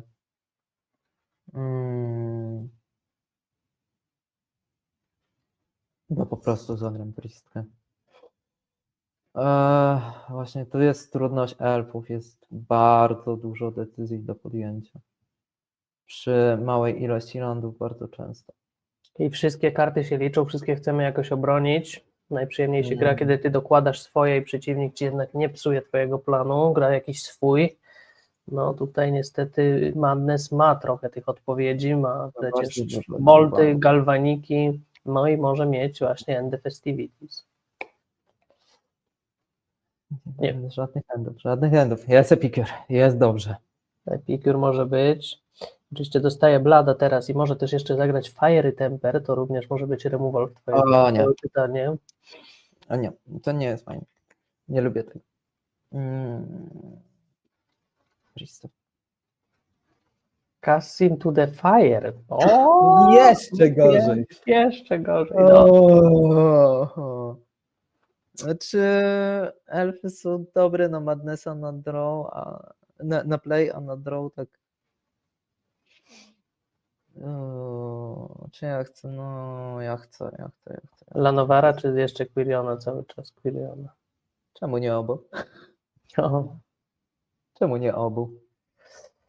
obu, dokładnie. No, wróć tego Foresta. Modo?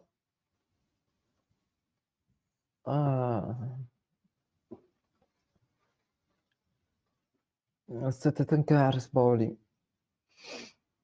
Essence Wardenka, Wellwisherka, cokolwiek. Nic.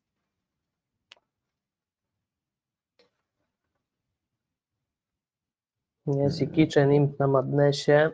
Dobra. Kitchen Imp to nie jest aż tak duży problem. Po prostu skipnę tą turę. Gorzej by była, jakby strzelił mi Velonowara.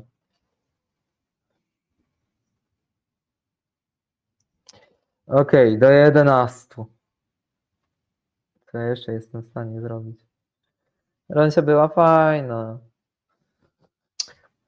No to prawda. To jest dobry dodatek. To jest fajny dodatek. Fajny quest. Kryty? Aha. 2 kryty Jaspera, ale no też nie specjalnie nam to pomaga w tym momencie. Nie znoszę takich wave'ów. Naprawdę nie znoszę takich wave'ów. Dobra. No to w tym momencie już muszę ryzykować. Nie ma innej opcji.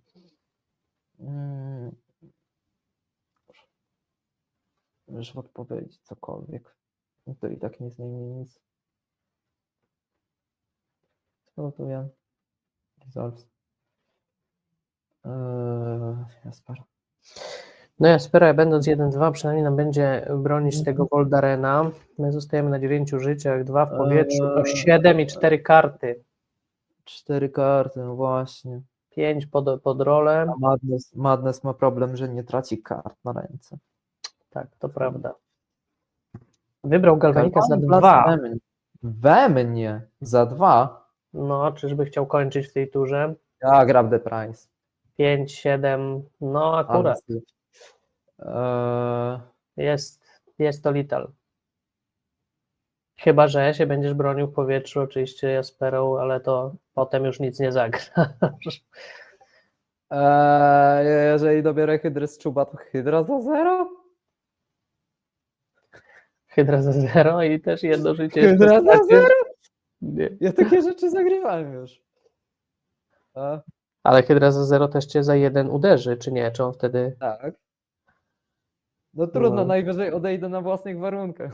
Dokładnie. Uwielbiam. Chyba że Essence Wardenkę dobiorę przed Hydrą. Nie, bo i tak jego Jest pierwszy- Essence Warden, no ale właśnie, czy coś zdążymy Ale jeszcze? i tak kurs jako pierwszy zresolwuję. No i co? No, zginę na własnych warunkach już. Dobrze, no Okej. właśnie. 0. Jedziemy do trzeciej. Dobra, 1-1. Poczekaj, teraz właśnie stop. Czy ten w takim razie Wandal skoro wiemy, że Trespasser's Curse, czy ja też o tej karcie zapomniałem, a może być, że to Modo coś nie pozwala sideboardować. Modo.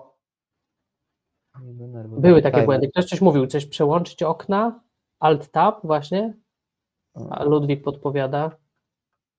Co się stanie? Czekaj. Modo. Nic. Czas nie leci. Reset all filters. Nic. Display.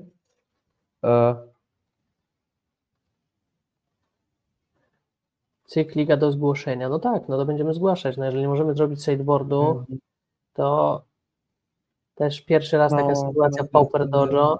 Nauka dla wszystkich obserwujących. Zgłaszacie, jest duża szansa, że odzyskacie playpointy. No. No, za całą ligę. czas nie leci, ewentualnie wcisnę League Details. Co jeszcze? Gdzie jest okno teraz? To drugie? Nie. League Details i Return to the Game? Nie. A jak kliknąłeś wcześniej, że sort i wtedy, bo też mi się wydawało, że już było coś takiego z oknem, że na Tak, chwilę... tak, ale mi się wtedy chyba automatycznie przełączyło Sort by Color. Apply Filters? Nie wiem. No to nie możemy zmienić. No to może musi jednak być musisz taki- być bardziej agresywny w takim razie. I dobrze dobrać, zobaczmy. Mhm. No to jest Mulligan. No, Na Holandię. tak. Skipnę. No. Jest Mask Eee, Vandal, jest Birth. Gorilla Shmana bottom. Bo muszę w tym momencie grać na jednym landzie i zacznę od Quirionka, bo i tak daje mi na manę. Jest duża szansa, że na początku ci on niczego nie zdejmie. Gra właśnie ta plandy. Nie zdejmie właśnie, jest dobrze.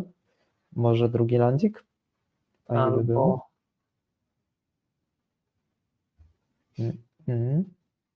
Albo Silver. End, to byłoby dobre na pewno.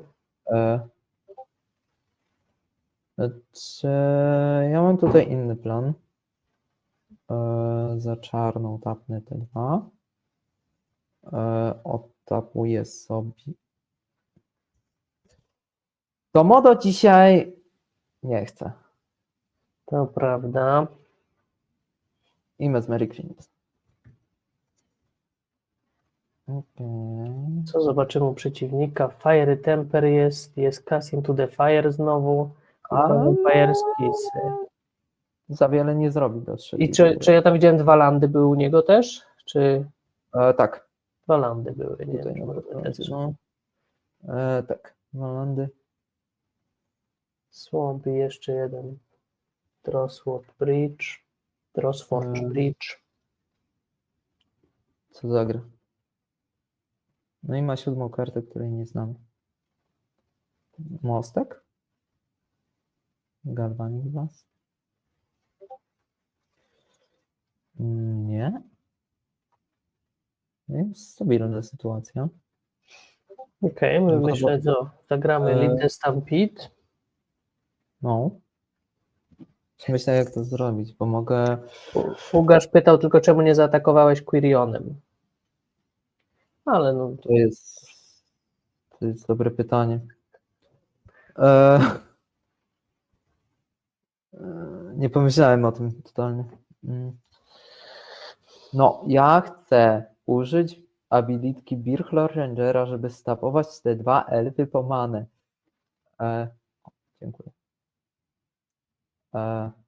Odtapuję Quirionkę. No sobie ją na rękę. Tak. It resolves. No i w tym momencie mogę zagrać jeszcze Lita. Jeżeli mnie nie zniszczy. O! To mi się podoba. Raz, dwa. Lead the Stampede. 5 elfów? No 3. Nie jest tak źle. Jest kolejny Wishwisher i Essence Warden, czyli trochę życia. Czy ma znaczenie, w której kolejności położymy te dwa landy na... Teraz możemy atakować za to. Tak. Niby teraz mu mogłem zniszczyć Drossforge Bridge'a, bo zagra Grab the Price z discardem temperówki. Jednak miałem inny plan. Właśnie, on zagrywa Galvanic Blasta i odzyska Cast into the Fire. No. Dobrał Galvanic Blasta.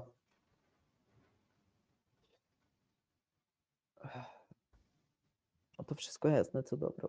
A nie mogłem Wandala. Ale teraz będę mógł Wandala. Nie podoba mi się to. Czy zagra Grab the Price, czy Cast into the Fire? Zaraz się przekonamy pewnie. Znaczy, zależy w co uderzy castem też. bo wystarczy, że Llanowar Elf przetrwa i jestem troszkę do przodu, bo mu ściągam landa, a też nie wiemy, czy dobrał jeszcze jednego landa. Więc jeżeli zagra... No, no, no. No. Tego się troszkę spodziewałem. Więc się obawiam, że mógł dobrać kolejnego Galvanic Blasta. Ale jest fajnie. Jest drugi land, dobrze, to chyba... Jest fajnie. Essence War. Birchlor Ranger. No. Always Yield. Co? Mogę sobie zagrać Wellwisherkę.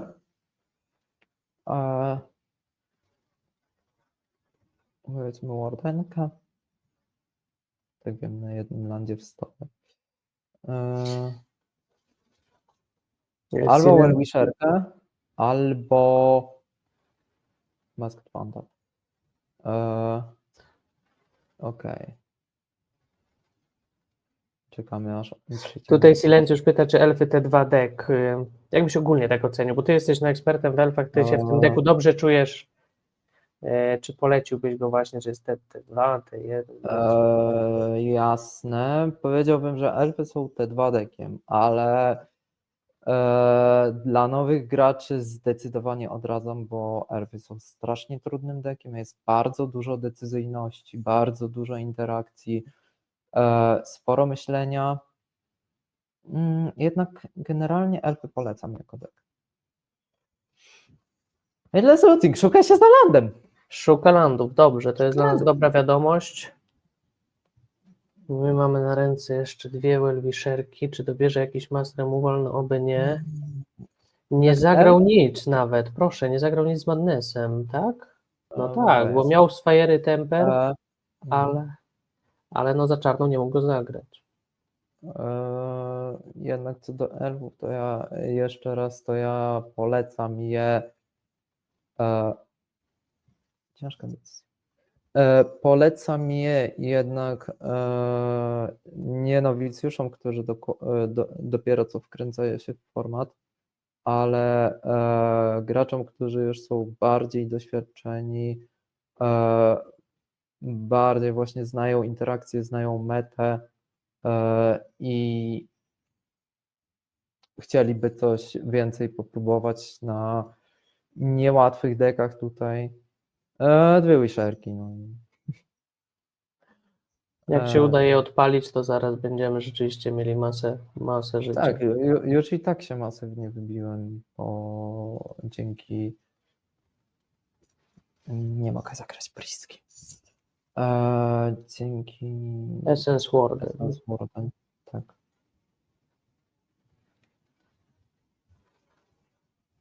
No i teraz tylko, żeby nie dobrał End Festivities. Za Gra to The trzymamy Price? kciuki. Tak, pewnie. Into the Fire of the Wisherki? Nie, gra The Price, discarding Fire Temper.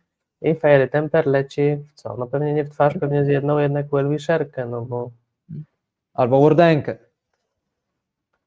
O, Wisherkę tak myślałem. no tak, to ona będzie teraz dodawać 5 życia co turę, albo 10, albo 15 nawet. Nie dobrał lądu. Nie, no tak, nie dobrał. Naprawdę. I jest Winding Way, cudownie. Jest. Proszę, traf. Te dzisiejsze gry to taka troszkę 3. olimpiada. No. Dobrze, 3 to nie jest źle. Przydałaby się Hydra, co prawda. Ale co mi spadło, to jest Winding Way.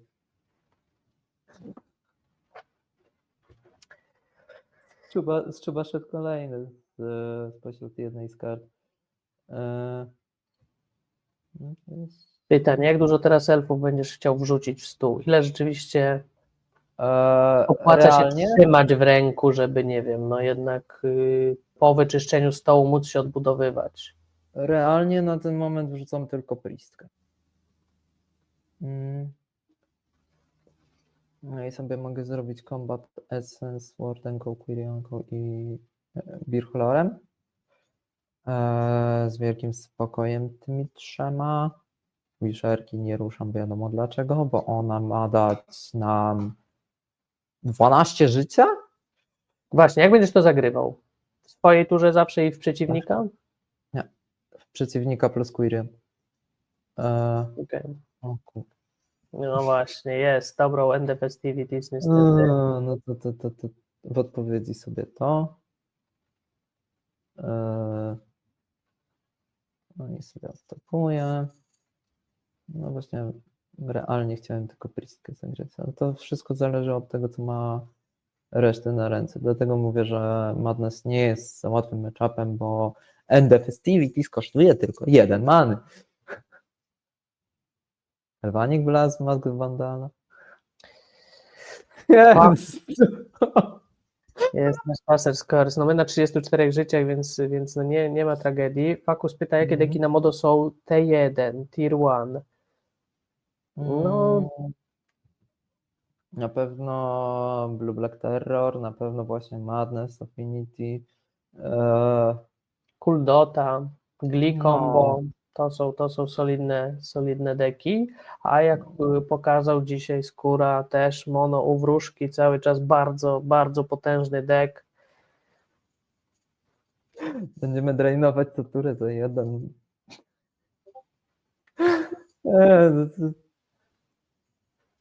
Elfy dzisiaj nie chcą pokazać, że działają. No nie zdążyliśmy właśnie żadnej hydry zagrać, nawet taka hydra pewnie No, 4 na pierwsza gra 5 już weszła. by. Nie, Pierwsza teraz w tym, no tak, No tak, też. tak, pierwsza gra weszła. Teraz nie zdążyliśmy. No nie ma naser. Discarding Kitchen Imp. Ale ja mam szybszego kloka niż on. Myślisz? Mhm. Jeżeli nie zagrywasz stworów oczywiście. Jeżeli nie zagrywam stworów i on atakuje.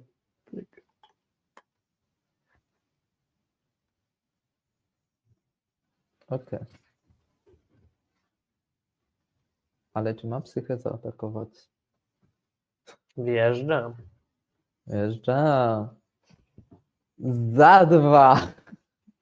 30. Dobra, 30. No, Madnessowi zresetowałem nieco tego kloka, a ja mam 3 stworki i mogę jeszcze. No, na pewno nie dorzucić tyle powera na borda, żeby mieć enta. Zastanawiam się nad tą Quirionką. Niby jest End the Festivities, ale raz, 2, 3, 4, 5. Jeszcze brakuje jednego. Jeden land i będę miał enta? No, może warto. Worth it. Lecimy. Okej. No to co? Nie concede game. W przypadku. Nie no, ciśniemy. Przeciwnik ma cały czas 4 karty. No Madness rzeczywiście nie No to traci tych co? kart z ręki, może dużo dobierać, ale my jesteśmy cały czas na 29 życiach. Wygląda to póki co jeszcze Do bezpiecznie. 15. No Madness też dużo sam zyskuje życia niestety. Pamiętaj, że ma i właśnie Vampire Skissy, ma Alms of the Vein. Jeżeli nie będzie interakcji z moim boardem i dobiorę landa, to będzie się zmagał ze stworem 5/7. Dobra. Tak, to jest wtedy solidny upgrade naszego stołu, plus ten food token, też zawsze miło dostać 3 życia. 3 życia z food tokena to jest nic w porównaniu do tych 12, co dała mi Wisherka. Nic nie zrobił, ale Lanowar Elf to też jest. I jedną turę jeszcze musimy wytrzymać w takim razie. Bez Proszę, End the Festivities. Nie miej interakcji z naszym stołem. Ja mam bardzo szybkiego kloka na niego. To jest 4 tury. Nie pamiętam, żebym kiedykolwiek tak wygrał. I takim kombatem, dobrze. Spektakularny kombat. Do 12. Okay. Już Ludwik pyta, czemu nie RNT? W sensie Ludwik, ja nie wiem, RNT? co to znaczy. Right? Nie. Czasami. Do 22. Galvanik End? Nie, no liczyliśmy, że nie mieliśmy many na Enta. End, okej, dobra, to nie był jakiś skrót. Tak, You. zabrakło dosłownie 1 many na enta. A czemu go nie cykluję? Bo chcę go zagrać. Oh shit. Ale zostanie na jednej karcie. Czy to jest A Galvanic nie, Blast? poczekaj, a może Ludwik mówi, że miałeś 6 many Doshi, bo 3 z Elfa i 3 z landów. Faktycznie mogłem zagrać Anda Naturę, tego nie przeliczyłem. Eee, Dobra, czat czujny, Ludwik, który też dużo gra właśnie ścianami, Quirionami, więc on tę manę dostrzega i liczy. Policzył, Tego nie że przeliczyłem. przeciwnik nas Zaraz już rzuca na 12 życia. No, ale będę miał solidnego blokera. Co prawda będę na 9 i on ma tylko 2 karty na ręce.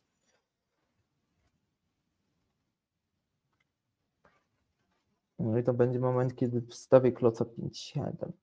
i jesteśmy na 9 życiach. Zobaczymy, co dobiorę, bo co jeżeli dobiorę Essence Mordenkę? Jesteśmy O. na 9. Tak, 9 plus po encie będzie 8. Ale Jeżeli może, dobiorę Essence Mordenkę, to to będzie dobrze. ale nie, może. Poczekaj. Teraz już nas na pewno stać. Czy będzie nas stać, żeby odpalić też Fooda, czy nie? 4, 5. Nie. Niestety nie. Nie. No, W turze przeciwnika nas będzie stać. Jeżeli będziesz chciał cofnąć wszystkie foresty. e, tak. A pytanie brzmi, czemu nie? No w sumie. Cast. Ale on ma tylko jedną kartę na ręce.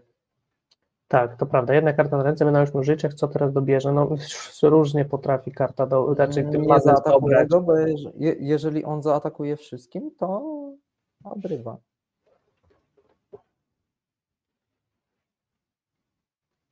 Okej.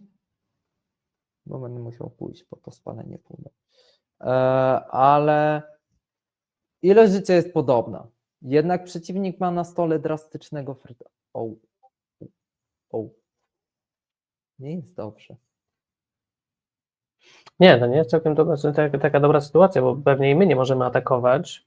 On ma 15 życia. Czy on się zdecyduje atakować? Jeżeli on Nie. zaatakuje, to ma martwy stół. Raczej się nie zdecyduje. Odpali w swojej turze. Ja nie mogę zagrywać stworów. Odpalę Fooda. A może jednak musi zagrać tą Jasperę z Windem.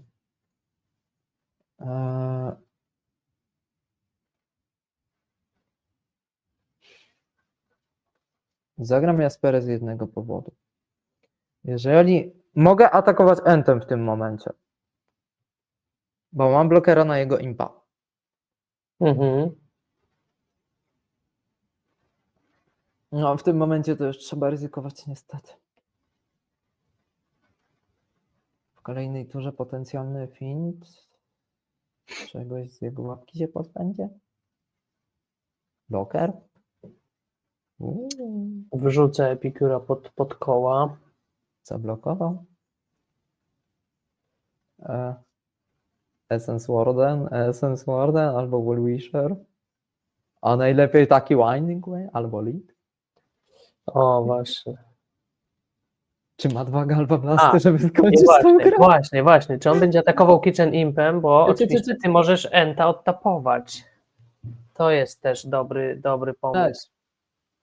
Tak, ale ma 3 Galvanic Blasty w grobie, więc nie zabije mnie wtedy. Pod warunkiem, że nie ma temperówki na ręce. Okej. Jakiś oczywiście Fateless Looting, które dobierze też jakieś 2 spele, potrafi zaboleć. Nie atakuje, no Przeciwnik czyta jest grę. mądry. Tak, wie, że ty możesz odtapować Enta. Teraz jakbym dobrał Hallow, to byłoby zbawienie.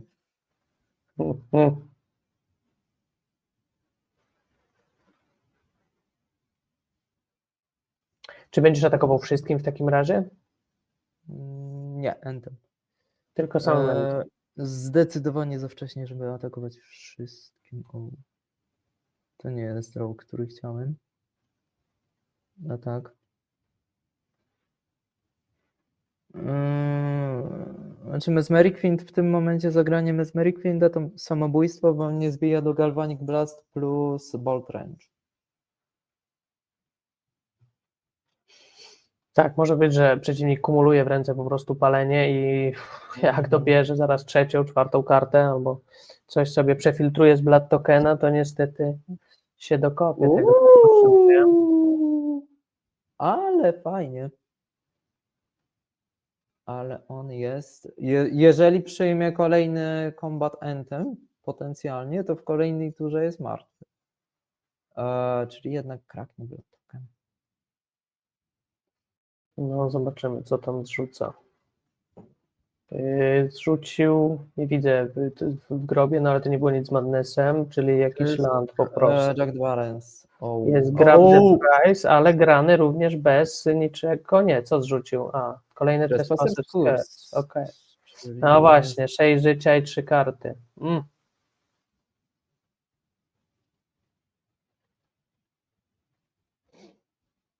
Top deck Hollow mi ratuje całą grę.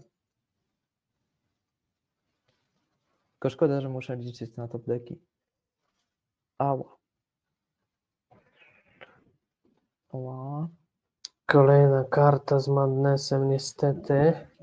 Tutaj czat cię dopytuje, czemu nie chcesz jednak swing all. No jesteśmy na 3 życiach tak naprawdę. Każdy bolt nas zabija i to właśnie widzimy. Nie zrobiło to różnicy w tym przypadku akurat. Mogłem swing all, ale też nie chciałem stracić Jaspery, który dałby mi potencjalnego Hallowa. No dobra. Jedziemy dalej. Właśnie, Doshi, czy chcesz jakąś krótką przerwę, czy jedziemy spokojnie? Na razie nie. Dobra. Na razie trzecią. Tutaj Kane the Chosen One pyta, ile Doshi obecnie stoi. A, że 0,2 jesteśmy, tak. I jest rada Moonwalkera, żeby zrestartować modo. Właśnie, poczekaj. Przerwij możesz, ale już nie zdążyliśmy. Dobra. Za późno. Dobra, to po tej rundzie po prostu krótka przerwa z restartem modo i będzie zgłoszenie. No, mieliśmy sytuację, że nie mogliśmy sajdować kart, ale tak. Na kogo Przeciwnik gramy? na play, przeciwnik muli, a ja z fajną łapcią. Tak, my mamy chyba bardzo, bardzo solidną rękę. Właśnie znowu zobaczymy w akcji znowu Dwayne Selid, chyba myślę szybko, a my na co gramy? Czy znowu łapka, czy znowu Madness? A może teraz jeszcze Mardu dla odmiany. Wszystkie Może ciężkie jeszcze matchupy nas... ze sweeperami. Czemu, No cóż, czemu musiałem trafić ligę z samymi ciężkimi matchupami? jest na to popatrzeć, trzeba się trochę pomęczyć. Teraz jeszcze tylko właśnie Gardensy, tak jak mówi Kane the Chosen One. To jest Giant Midrange! O proszę. Czy on coś może ci wyrzucić? Nie może, nawet hydry nawet chyba wyrzucić, nie? No. To jest Giant Midrange, który jest stosunkowo nowym deckiem, bo sam deck został odrodzony praktycznie ile? 3 tygodnie temu? Ale że to jest Brood Scale Combo, tak? Tylko właśnie... Właśnie to jest albo Brood Scale, albo Giant Midrange, to na co gramy? Właśnie, bo Czaszmy pyta, czemu Giant Midrange grałby Duresami w mainie. To tak też sugerowałoby Glee Combo, które chce w ten sposób się oczywiście pozbyć threatów. To może być... No zobaczymy w takim razie, czy będziemy szybsi. W ogóle o istnieniu. Bo tak, są różne wersje tych Glee Combo, ale... No to jest Blood Fountain, więc tak. to jest prawdopodobnie Glee. Ale czy gra Krarki? Czy gra Krarki Maile? To jest dobre pytanie. No duża szansa, że tak, niestety. Gra Krarki. Jeżeli właśnie czat może namierzyć nam tego opa i zobaczyć jego listę gdzieś, ciekawe, bo Moonwalker mówi, że tak, jeszcze jak, że gra Krarki. No dobra, no nic, no będziemy się starać w takim razie co? Może szybko hydrę wrzucić i hydra po krarku nam zostanie. No właśnie teraz myślę na pałę trzepnąć hydrę. Może. Raz, dwa. To tapnę te dwa. Tapnę te dwa. Mamy sobie Krita 9-9. Uwielbiam po prostu hydrę. To jest.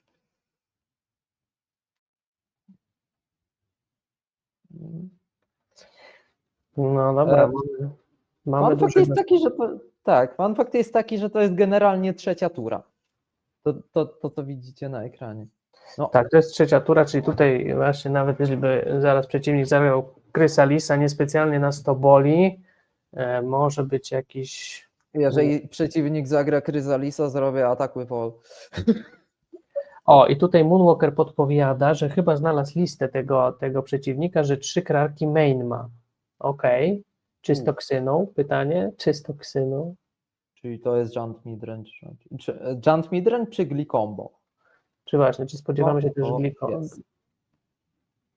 Ja bym obstawiał, że Junt. tak, że jest Glee, że tutaj aż szkoda nie grać. No ale dobra, przeciwnik się pod... Właśnie, Dwa poprzednie mecze też tak się.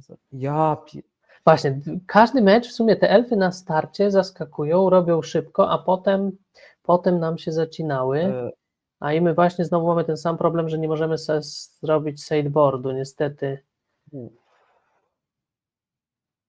No to tym bardziej już pewnie zgłoszenie za tę ligę pójdzie.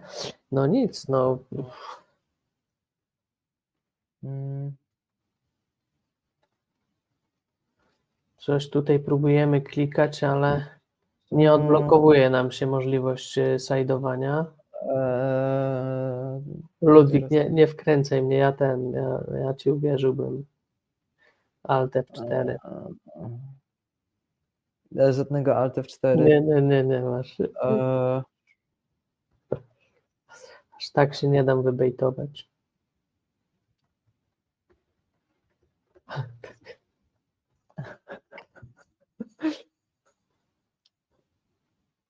Dobra, słuchajcie, to ja nie może... mogę wysłać wiadomości na czas.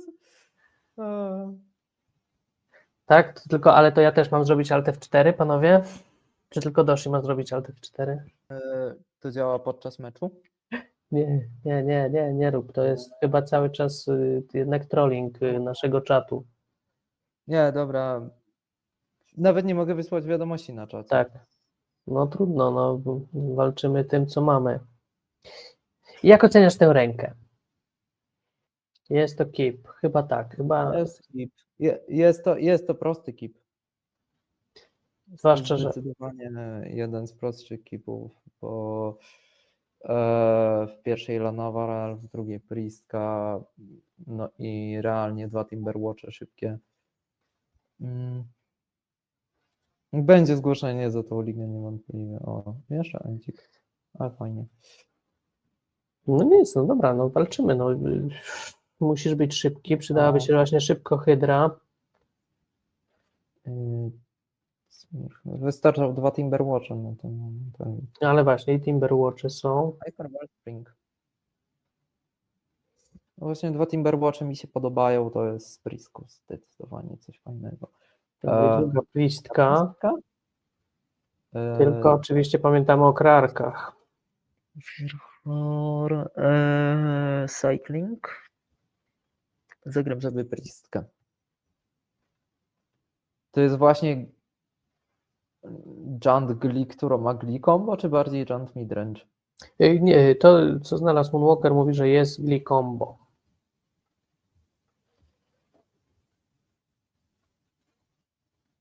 Dobra. Combo na combo, ale fajnie. No tylko ja gram bez side'a, czysto teoretycznie. Okej, familia. O proszę, czyli familiary wciśnięte. To on gra. Affinity Glee. Chyba, że... O, i Chyba, że, Moonwalker chyba, że mówi, że on teraz zmienił nie grał listę. combo. No, to widać, to autentycznie widać. Nie no, może grać combo, może po prostu też jednak zmieścił, czy takie familiary, czy krysalisy, których jeszcze nie widzieliśmy, więc może nie ma krysalisów z kolei. Jako że no, gram bez side'a, no to No wiem. nawet nie wiem, czy zwracać zbytnio uwagi na krarki. Że albo będzie miał, albo... Spróbuję po prostu zagrać jak najszybciej, bo ja nie mam nawet okazji zobaczyć jego ręki czy coś. Tak. Oj, cancel. Ja chciałem to zagrać. No i w tym momencie Quirion Ranger robi grę? Znak zapytania? Ja też tutaj zerknę, czy przeciwnik się mulił, czy nie. No i teraz najważniejsza tura jest Chrysalis, okej, to nie jest zła. To jest tylko Reading Chrysalis. Tak. Grając elfami powiem, to jest tylko Chrysalis. A To czy prawda. zdecyduje się atakować? Potencjalny Quirion Ranger daje mi wina. Daje ci wina nawet, o proszę. Tak, tylko jeżeli zaatakuje tymi 4 i którykolwiek z nich wejdzie, to jest win. No właśnie, ale ma Bo to jednak jest, też 4 blokerów. tak, dlatego spróbuję wybejtować. Why not? Zwłaszcza. O! No bo to jest tak, że i tak wszyscy mi przeżywają jego Chrysalis i szczur ginie, jeżeli on zablokuje wszystkim. Tak. Więc No to była szybka runda, okej, możemy teraz zresetować to będzie modo. też dobra. Czyli to co? Pierwsze zwycięstwo Nodoshi, no to zła wiadomość, nie będziesz pierwszym, który zrobi 0,5. Czy robimy krótką przerwę w takim razie?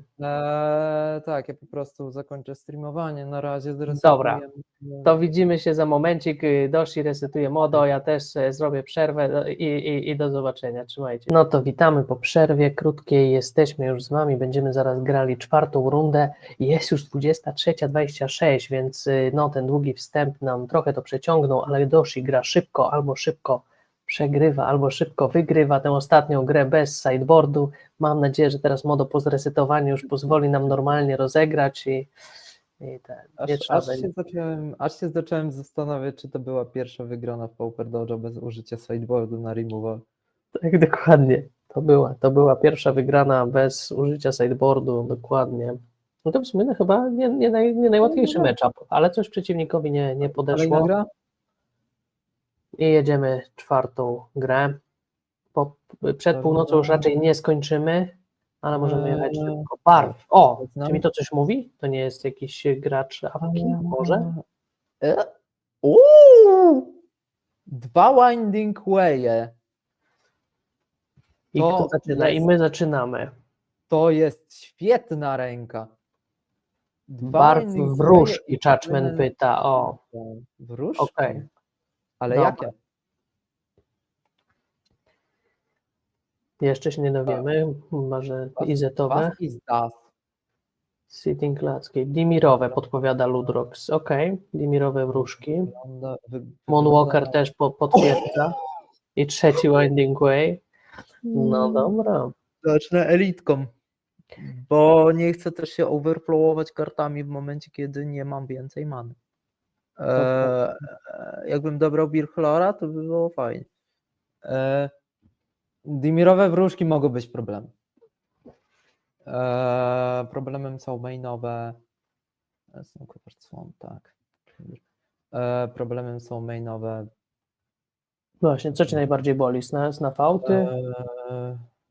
O, i proszę. Moonwalker, który chyba znalazł listę, podpowiada, że w sideboardzie ma wzgardzony Pilfer razy 2. A tutaj my tracimy źródło many i to jest bolesne zagranie. Nie mogę nic zagrać, ale uderzy go przynajmniej za jeden. Właśnie takie rzeczy bolą jak Agony Worf pewnie posiada tak, że Jak się nazywało to? Dużo co- remowalu, na pewno castdowny, snafauty, Tak, tak. To, co czyściło stół zatrzymany. w sensie nie Arms of Hadar, tylko to drugie, tak? Mhm. -2 na sorcery. -1. O, Pilfermejnowo! Ale rękę uderzył. Fumesy razy 2 main. Tak, A, film. Suffocating Razy Fumes. 2. Razy 2.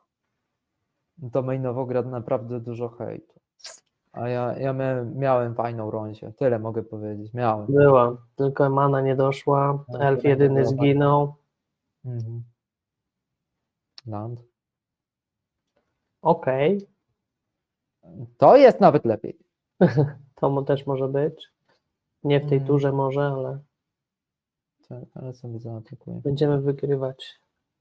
Arm of Hadar i Drawing Sorrow. Silencjusz, dobrze, dzięki. Ja mam zawsze niestety słabą głowę do Tak, nazw.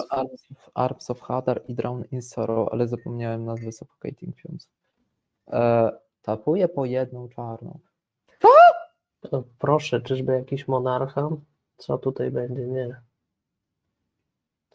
No tak, Co tu monarcha. się, co tu się kombinuje, ja się pytam.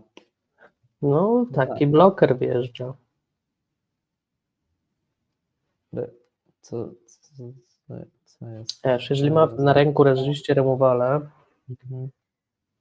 i taki Dark Ritual szybko mu pozwala tego monarchę wstawić. Czy po prostu Jespery teraz nie wstawić? Jasne. Ale raczej nie będzie miał odpowiedzi na pierwszego wave. Tak, bo to nie jest. Ogółem, jeżeli chcecie się nauczyć elfami, polecam. Jest Spell Pierce. No, wszystko ma przygotowane.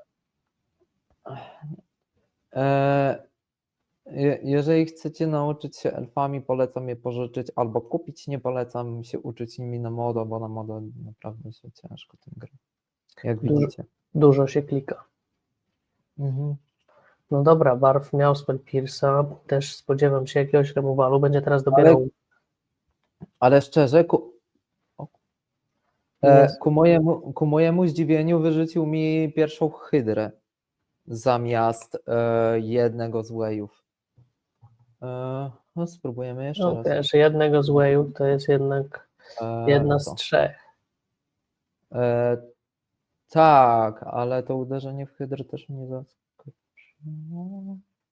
Mogę zagrać Jaspera Sentinel. Jaspera Sentinel ma przewagę taką, że ma 2 z tyłu.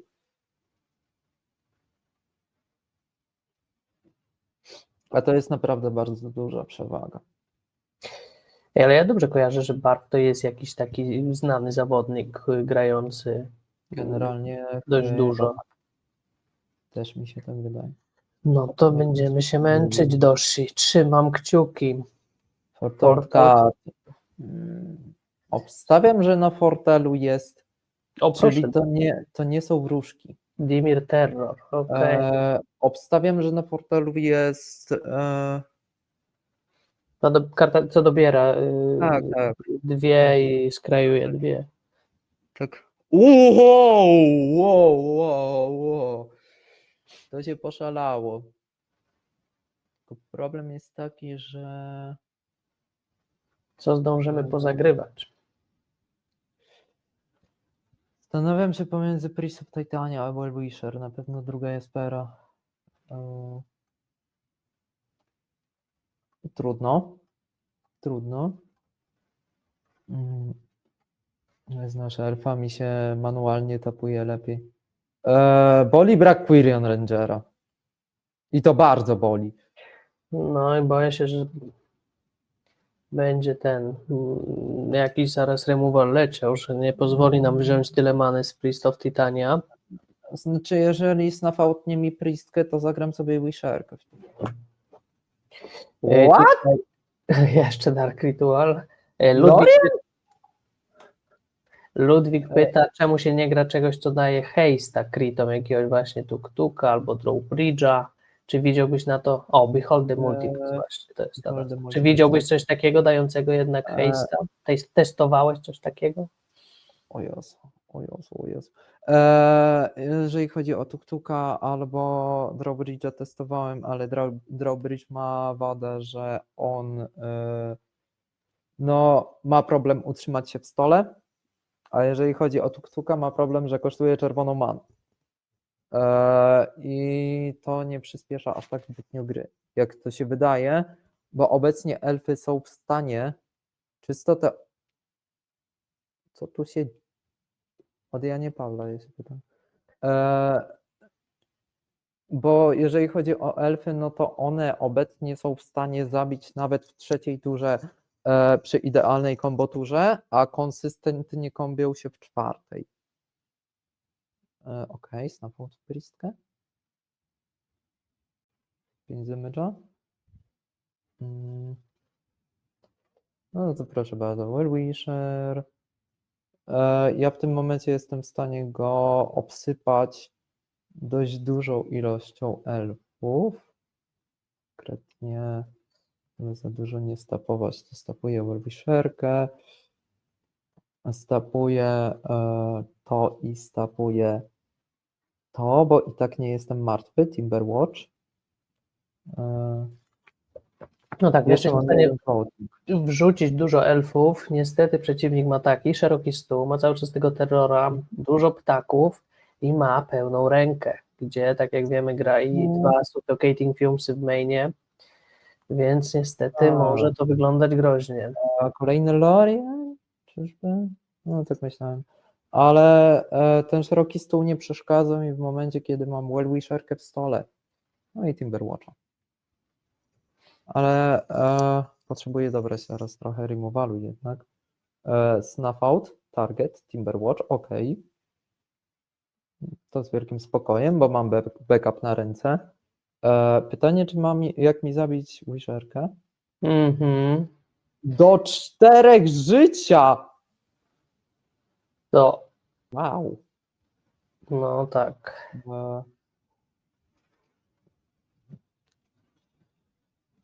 Czym swingnie? Tylko terrorem. No jeżeli swingnąłby wszystkim, to w backswingu mógłby być martwy. Ze względu na tą hydrę. Okej, dobiera sobie z monarchii.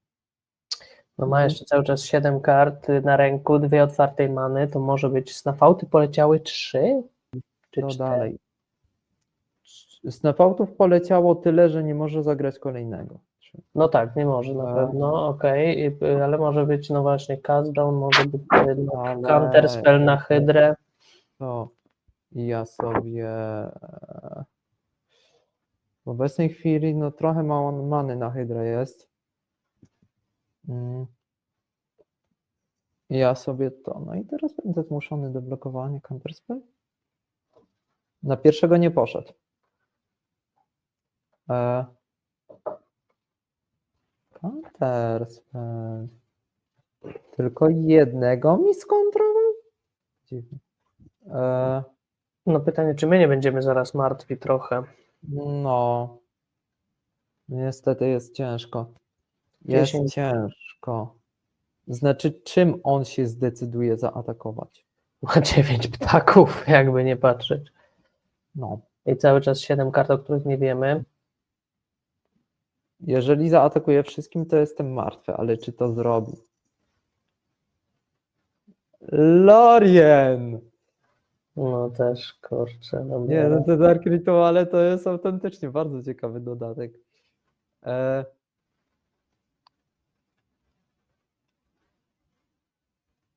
Custom Targeting.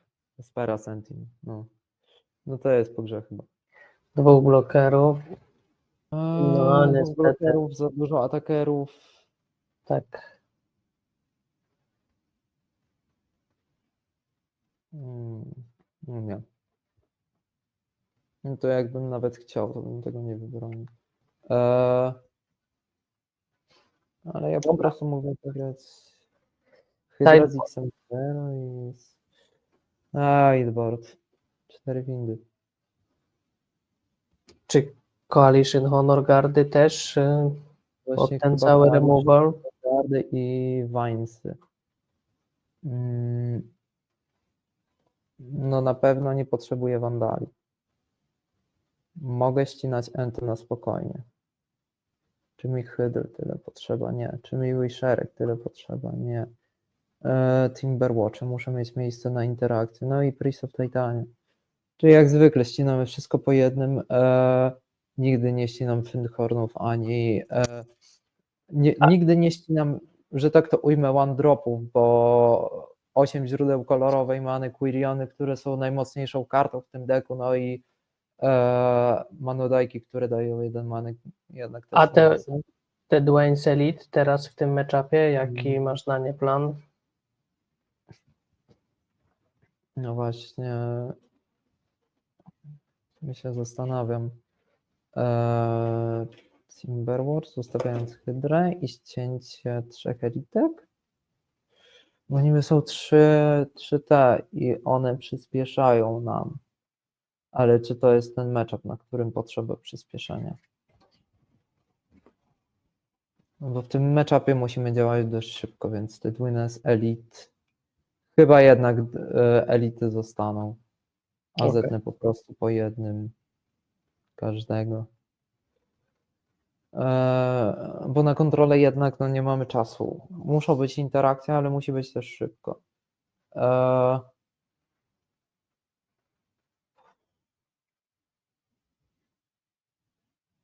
Nie ma źródła dropu, nie ma one dropu, nie, 100 dropów Wellwisherka, nie. Nie ma landu, nie. Ale Barb też mulliganuje do 6.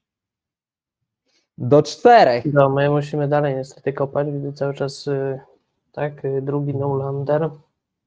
Drugi no-lander pod rząd.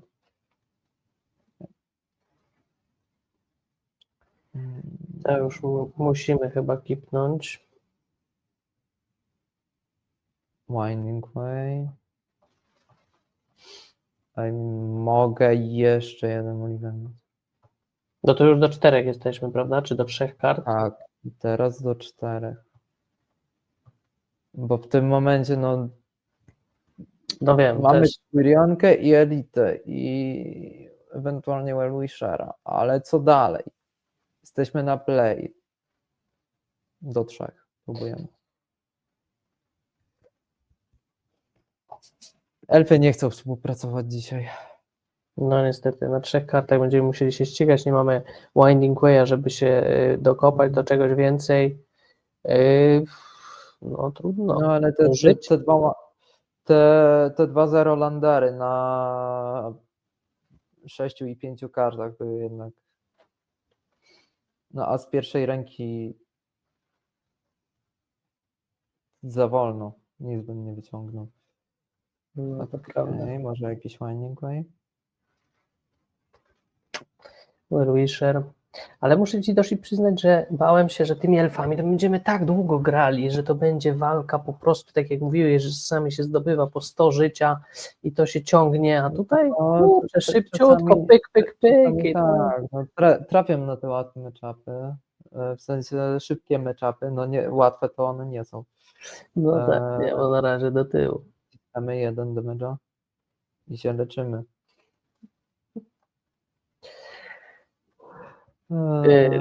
Nie zaatakowałeś jednak, tak? Zaatakowałem. Zaatakowałeś, przepraszam. Zaatakowałem. Okej, nie, bo jest podtapowany. No tak, Is being attacked by... Spoko. Znaczy, wsajdował więcej remowalu, żeby na pewno ściągać te elfy z boardu. Extract a confession na Hydra. Też na hydrę. To combat.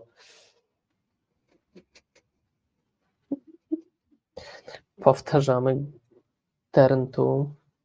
No właśnie elfy bardzo często nie oddają, niestety. Z tym się trzeba na to się trzeba przygotować, z tym się trzeba liczyć. Klok 20, uda się, Moonwalker w ciebie wierzy, dobra. W tym momencie klok jest 9 tur. Jakiś Winding way. Proszę. Bez remowalu. O, monarcha. I monarcha, no proszę. Monarcha. Murmuring Misty. A nie. Ja się zastanawiam, czy nie zaatakować 2 elfami, żeby... Przejąć monarchę na jedną turę? Tak! E, Bo jednak dobranie jednej karty jest bardziej znaczące niż nic nie robię w stole. A on nie ma snafało to przecież jeszcze. Nie ma, nie Dobra, ma. jest klok, jest monarcha. Co teraz? Czy będzie się ścigał z nami, też nam odbierze? A potem Jeżeli on odbierze, to... Co to jest za gra? ach, Jezu, drugi jeszcze monarcha. No może ciężko, ciężko. zaatakować. Ludwik mówi go next. Znaczy mówił to już jakiś czas temu. Jak muliliśmy do 3 chyba. I mean. Mulligan na 3, jeżeli dobiorę Winding Way'a, to nie jest autoluz.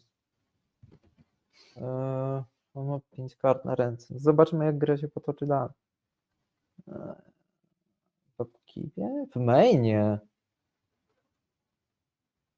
Chciał mieć słomba już teraz. No No, właśnie. go next. Go next. Zdecydowanie.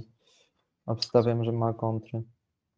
No dobra, trafiliśmy na Barfa. Jesteśmy już po 4 grach. Jest za 15 północ, a my śmigamy 5. rundę. No dobra, doszli.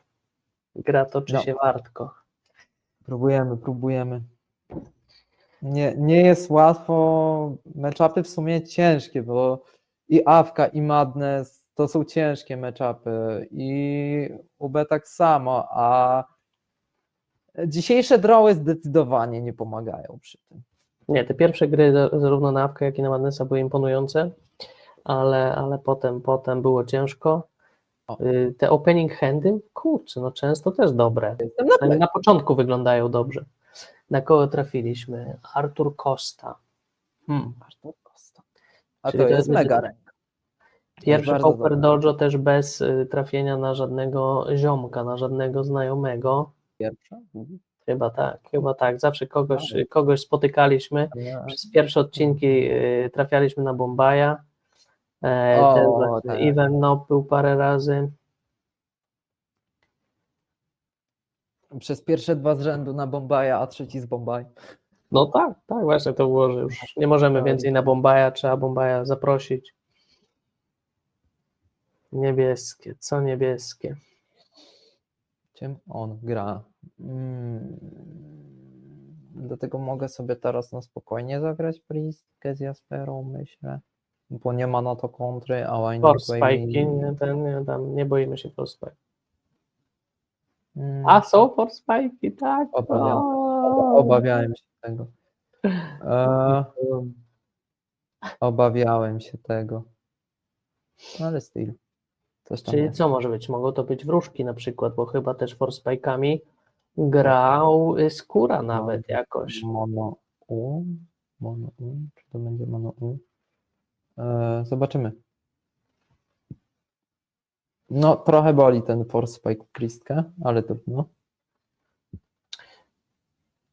No granie wokół niego też jest czasami może Granie nawet wokół nieopłacalne. Spike'a, Proszę, tak. Ferisir.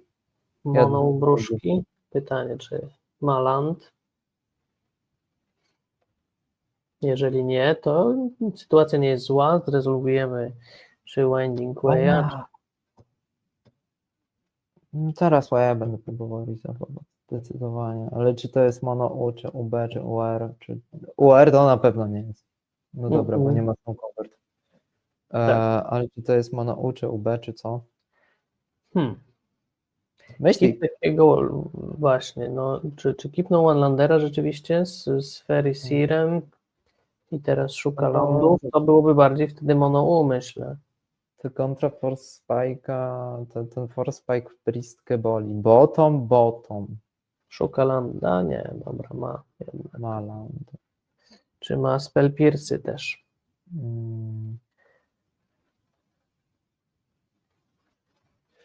Bardzo bezpiecznie chcę to grać.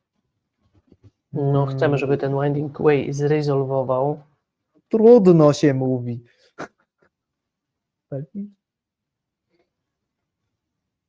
Spellpierce? Spellpierce? Tak, jest Spellpierce. No niestety. Czy mogłeś czekać? Też ciężko powiedzieć. 4 karty jeszcze inne, zarówno Counterspella, jak i Spellstaterki nam by ten Winding Way niestety zdejmowało, też nie dopuściło. No, a on nie może atakować teraz.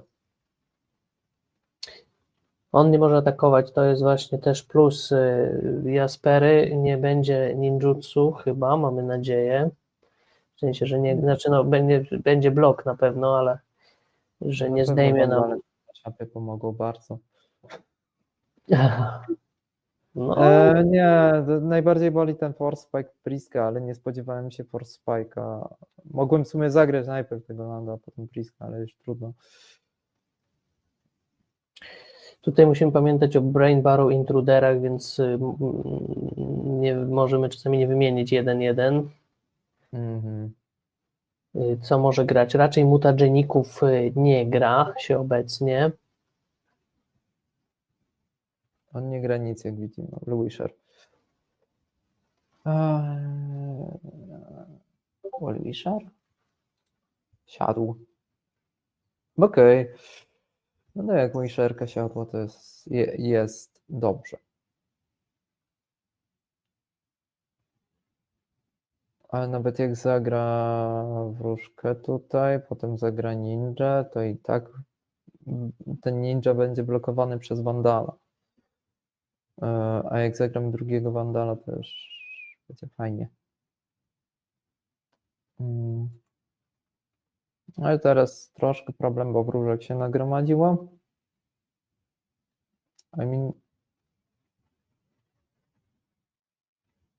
Ja mam wrażenie, że mam więcej fretów niż on counterspell. Nie, okej. Co tu się stało? Poddał się? Przeciwnik poddał grę po prostu. No. Okej. Stwierdził, że nie chce grać. Nic mu nie podchodzi ze skrajem. No to czegoś takiego też w Pauper Dodge nie było, no ale dobra, no, szybciej skończyliśmy za to. Czyli udało ci się przed północą. On dał całą rundę? Chyba tak, nie chciał. No. Miałeś ricze jakieś. 6 minut gry. Dobra, to ja znaczy, przełączam nas już na naszą rozmowę. No to też bardziej o to chodzi, że elfy są dobrym matchupem na mono u wróżki, więc może po prostu nie chciał. Mógł się spodziewać, że masz w sajdzie jeszcze tych, którzy tam tapują się i strzelają jeden we wszystkie chyba flyery. No, Scattershot. Grałeś, ale tak, Scattershot Archery, ale tak, mógł się sfrustrować czymś. No. Jest dobrze. Czasami bywają darmowe winy. Słuchaj, Doshi, jakbyś w kilku słowach podsumował, bo zbliża się północ, rzeczywiście długo gadaliśmy, ale jeszcze w takim razie, skoro nam ten przeciwnik podarował grę i skończył, nie gramy jeszcze pół godziny, tylko już jesteśmy po grach, jakbyś w kilku słowach podsumował dzisiejsze gry i jeszcze jakoś tak elfy nam ładnie podsumował. No, dzisiaj to zdecydowanie deck mi robił krzywdę, nie oddawał tego, co na ostatnich lokalnych turniejach, a na ostatnich lokalnych turniejach dość dobrze mi szło, tam 5-0, 3-1 i 3-1, ale dzisiaj, jak widzieliśmy, deck nie chciał dobrać, czy generalnie były problemy, a to z maną, a to inne. Przeciwnicy mieli odpowiednio dużo removalu, trafiałem na bardzo trudne matchupy. Jednak Afka Madness i Dimir Wróżki. UB Terror, przepraszam. Tak. To nie są te matchupy, na które chcę trafiać, to są bardzo trudne matchupy. Mimo to bardzo lubię grać na Afkę i na Madnessa, bo to jest zawsze ciekawe, zawsze wyrównane, no i jak widzieliśmy, dzisiaj deck po prostu powiedział, nie dobieram ci specjalnie na streama,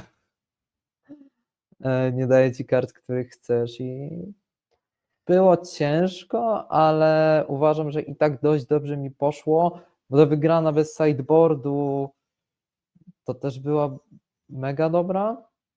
Nie spodziewałem się tego totalnie, ani tego błędu, ani tego, że wygram bez sideboardu. Na Janda, który jest niełatwym matchupem. Jak widzieliśmy, to chyba nawet nie było Glee combo, tylko Jand midrange. Tak, nie zobaczyliśmy combo, przeciwnik też tam w pewnym momencie dostrzegł, że no, traci wszystko albo przegrywa, więc tutaj No. go zabiłeś, zanim on zrobił swoje. No właśnie. Okej, no to dobrze, no czasami tak trzeba. No tak. No i co do samych elfów, no to jeżeli jesteście doświadczonymi graczami Paupera samego, to owszem, polecam ten deck. Jeżeli zaś dopiero zaczynacie z Pauperem, też możecie próbować. W moim przypadku to był mój pierwszy deck do Paupera, jednak wcześniej miałem doświadczenie ze standardu i moderna, więc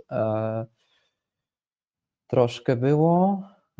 Nie były to elfy w standardzie i w modernie, ale w Pauperze pierwszym moim deckiem były właśnie elfy. I tak, jeżeli zaczynacie właśnie dopiero co z Magiciem, dopiero co z Pauperem, to można próbować, ale to nie jest zdecydowanie deck, które polecę. Są łatwiejsze deki. Same elfy są trudnym deckiem, ale dla fanów deck buildingu to jest bardzo dobry deck, bo posiada więcej opcji niż się wydaje. Bardzo dużo kolorowych, bardzo dużo monogreen można wcisnąć. No i w sumie takie podsumowanie generalne elfów. No, Hydra była gigantycznym boostem, to zdecydowanie. Będzie grana, utrzyma się. A Tak, jak te Duence Elite? Jak je Hydry oceniasz? to jest podstawa, a co do Duence Elite, no to do tej pory zdecydowanie miałem za mało okazji, żeby nimi pograć. Grałem chyba łącznie nimi tylko 8 rund. No owszem, przyspieszają elfy, ale nie są też taką bombą, bo przyspieszają combo, zwiększają life gain, zwiększają elfa co do Timberwatcha.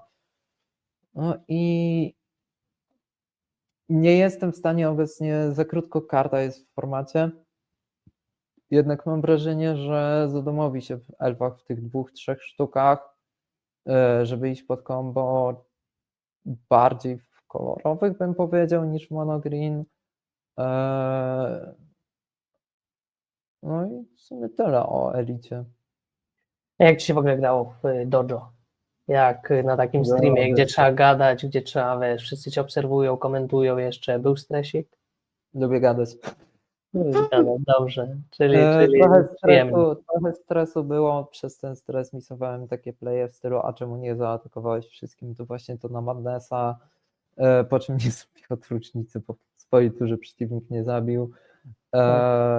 No czemu nie zaatakowałeś tym jednym Quirionem albo coś, no wiadomo, Robi trochę się błędy, popełniasz, na pewno. Tak, ale turnieje też mnie nieco przyzwyczaiły, bo na turniejach też bardzo często wszyscy mnie obserwują. Bardzo często, bardzo dużo graczy na turniejach po prostu no, mnie obserwuje jednak, patrzy na moją grę. Same turnieje są bardzo stresujące, no wiadomo. W sensie takie competitive, bo takie no, regularno to jest łatwiej, ale no i właśnie czułem się jak na takim competitive turnieju w tym dojo, że każdy mnie obserwuje i tak dzięki też popełnianiu błędów, dobrze mówię, tak, jeżeli ktoś zauważy ten błąd i napisze na czacie, to też ja się czuję lepiej, bo jestem w stanie ten błąd naprawić w przyszłości i jest mi łatwiej się nakierunkować, w którą stronę mam grać. Więc no, to jest dla mnie lepsze, no i w sumie było fajnie, było przyjemnie. Jak to się mówi, ja chcę jeszcze raz. Bardzo miło mi to słyszeć, Doshi, bardzo się cieszę, że byłeś moim gościem. Rozumiem, że teraz widzimy się w Warszawie na Mistrzostwach Polski. Przyjeżdżasz za tydzień. Widzimy się Będziesz albo w piątek, albo w sobotę. w turniej jest w sobotę, w piątek chyba tym razem Paprykarz nic nie ma. Tak mi się wydaje, że wszystko się zaczyna w sobotę i jest sobota, niedziela oczywiście. Przyjeżdżam do Warszawy w piątek, więc I będziesz oba dni grał, tak? W sobotę singiel, w niedzielę trio? W sobotę singiel, w niedzielę finał. W niedzielę finał paprykarza, rozumiem. W standardzie. Nie ma co oczywiście takiego turnieju dużego odpuszczać, tym bardziej jak ma się już zaproszenie. Doshi, bardzo Ci w takim razie dziękuję za dzisiejsze gry, bardzo miło było pogadać, popatrzeć na elfy. W takim razie widzimy się za tydzień, trzymaj się i do zobaczenia w Pauper Dojo. Do zobaczenia. A ja jeszcze dosłownie kilka słów powiem na sam koniec, bo tak, już północ praktycznie wybiła, dużo rozmawialiśmy, mam nadzieję, że ten odcinek również Wam się podobał. I tak, jest Paupergeddon, jeszcze raz powtórzę i pogratuluję Frankowi, Skórze i Sotkowi tego, że wygrali dzisiejszy turniej trio, naprawdę jestem pod wrażeniem, dobra robota panowie, weszliście po prostu na pełnej w ten turniej, mam nadzieję, że jutro w turnieju singlowym również wszyscy Polacy z sukcesami. Jeszcze mi się przypomniało, że z Wrocławia jest Michał Duński, też go pozdrawiam, poznaliśmy się w Warszawie, bardzo fajny zawodnik, bardzo fajny gracz, no więc trzymamy za Was wszystkich kciuki, panowie, dajcie z siebie wszystko jutro, no i powchodźcie tam do top 8, a może w końcu jakiś Polak wygra Paupergeddon. Trzymam kciuki. A za tydzień w Warszawie Mistrzostwa Polski, mam nadzieję, że też dużo osób się zjedzie. Będziemy robić specjalny odcinek Pauper Dojo, można tak powiedzieć, będziemy kręcić relacje, ja będę Was w takim razie tam łapał, zaczepiał, będę z Wami chciał porozmawiać do kamery. Z obu dni, i z soboty i z niedzieli powstaną relacje i potem jakiś filmik z tego zmontujemy i wrzucimy, albo też na streamie po prostu Wam puścimy, albo po prostu się pojawi na YouTubie taka relacja, więc tak, za tydzień Pauper Dojo nie będzie, za 2 tygodnie będzie pewnie właśnie Kusza i Judgment robili relacje z Paupergeddonu i z Mistrzostw Polski, a co dalej to zobaczymy, więc dzięki wszystkim za dzisiaj. Mam nadzieję, że było fajnie. Trzymajcie się w takim razie i do zobaczenia w Pauper Dojo.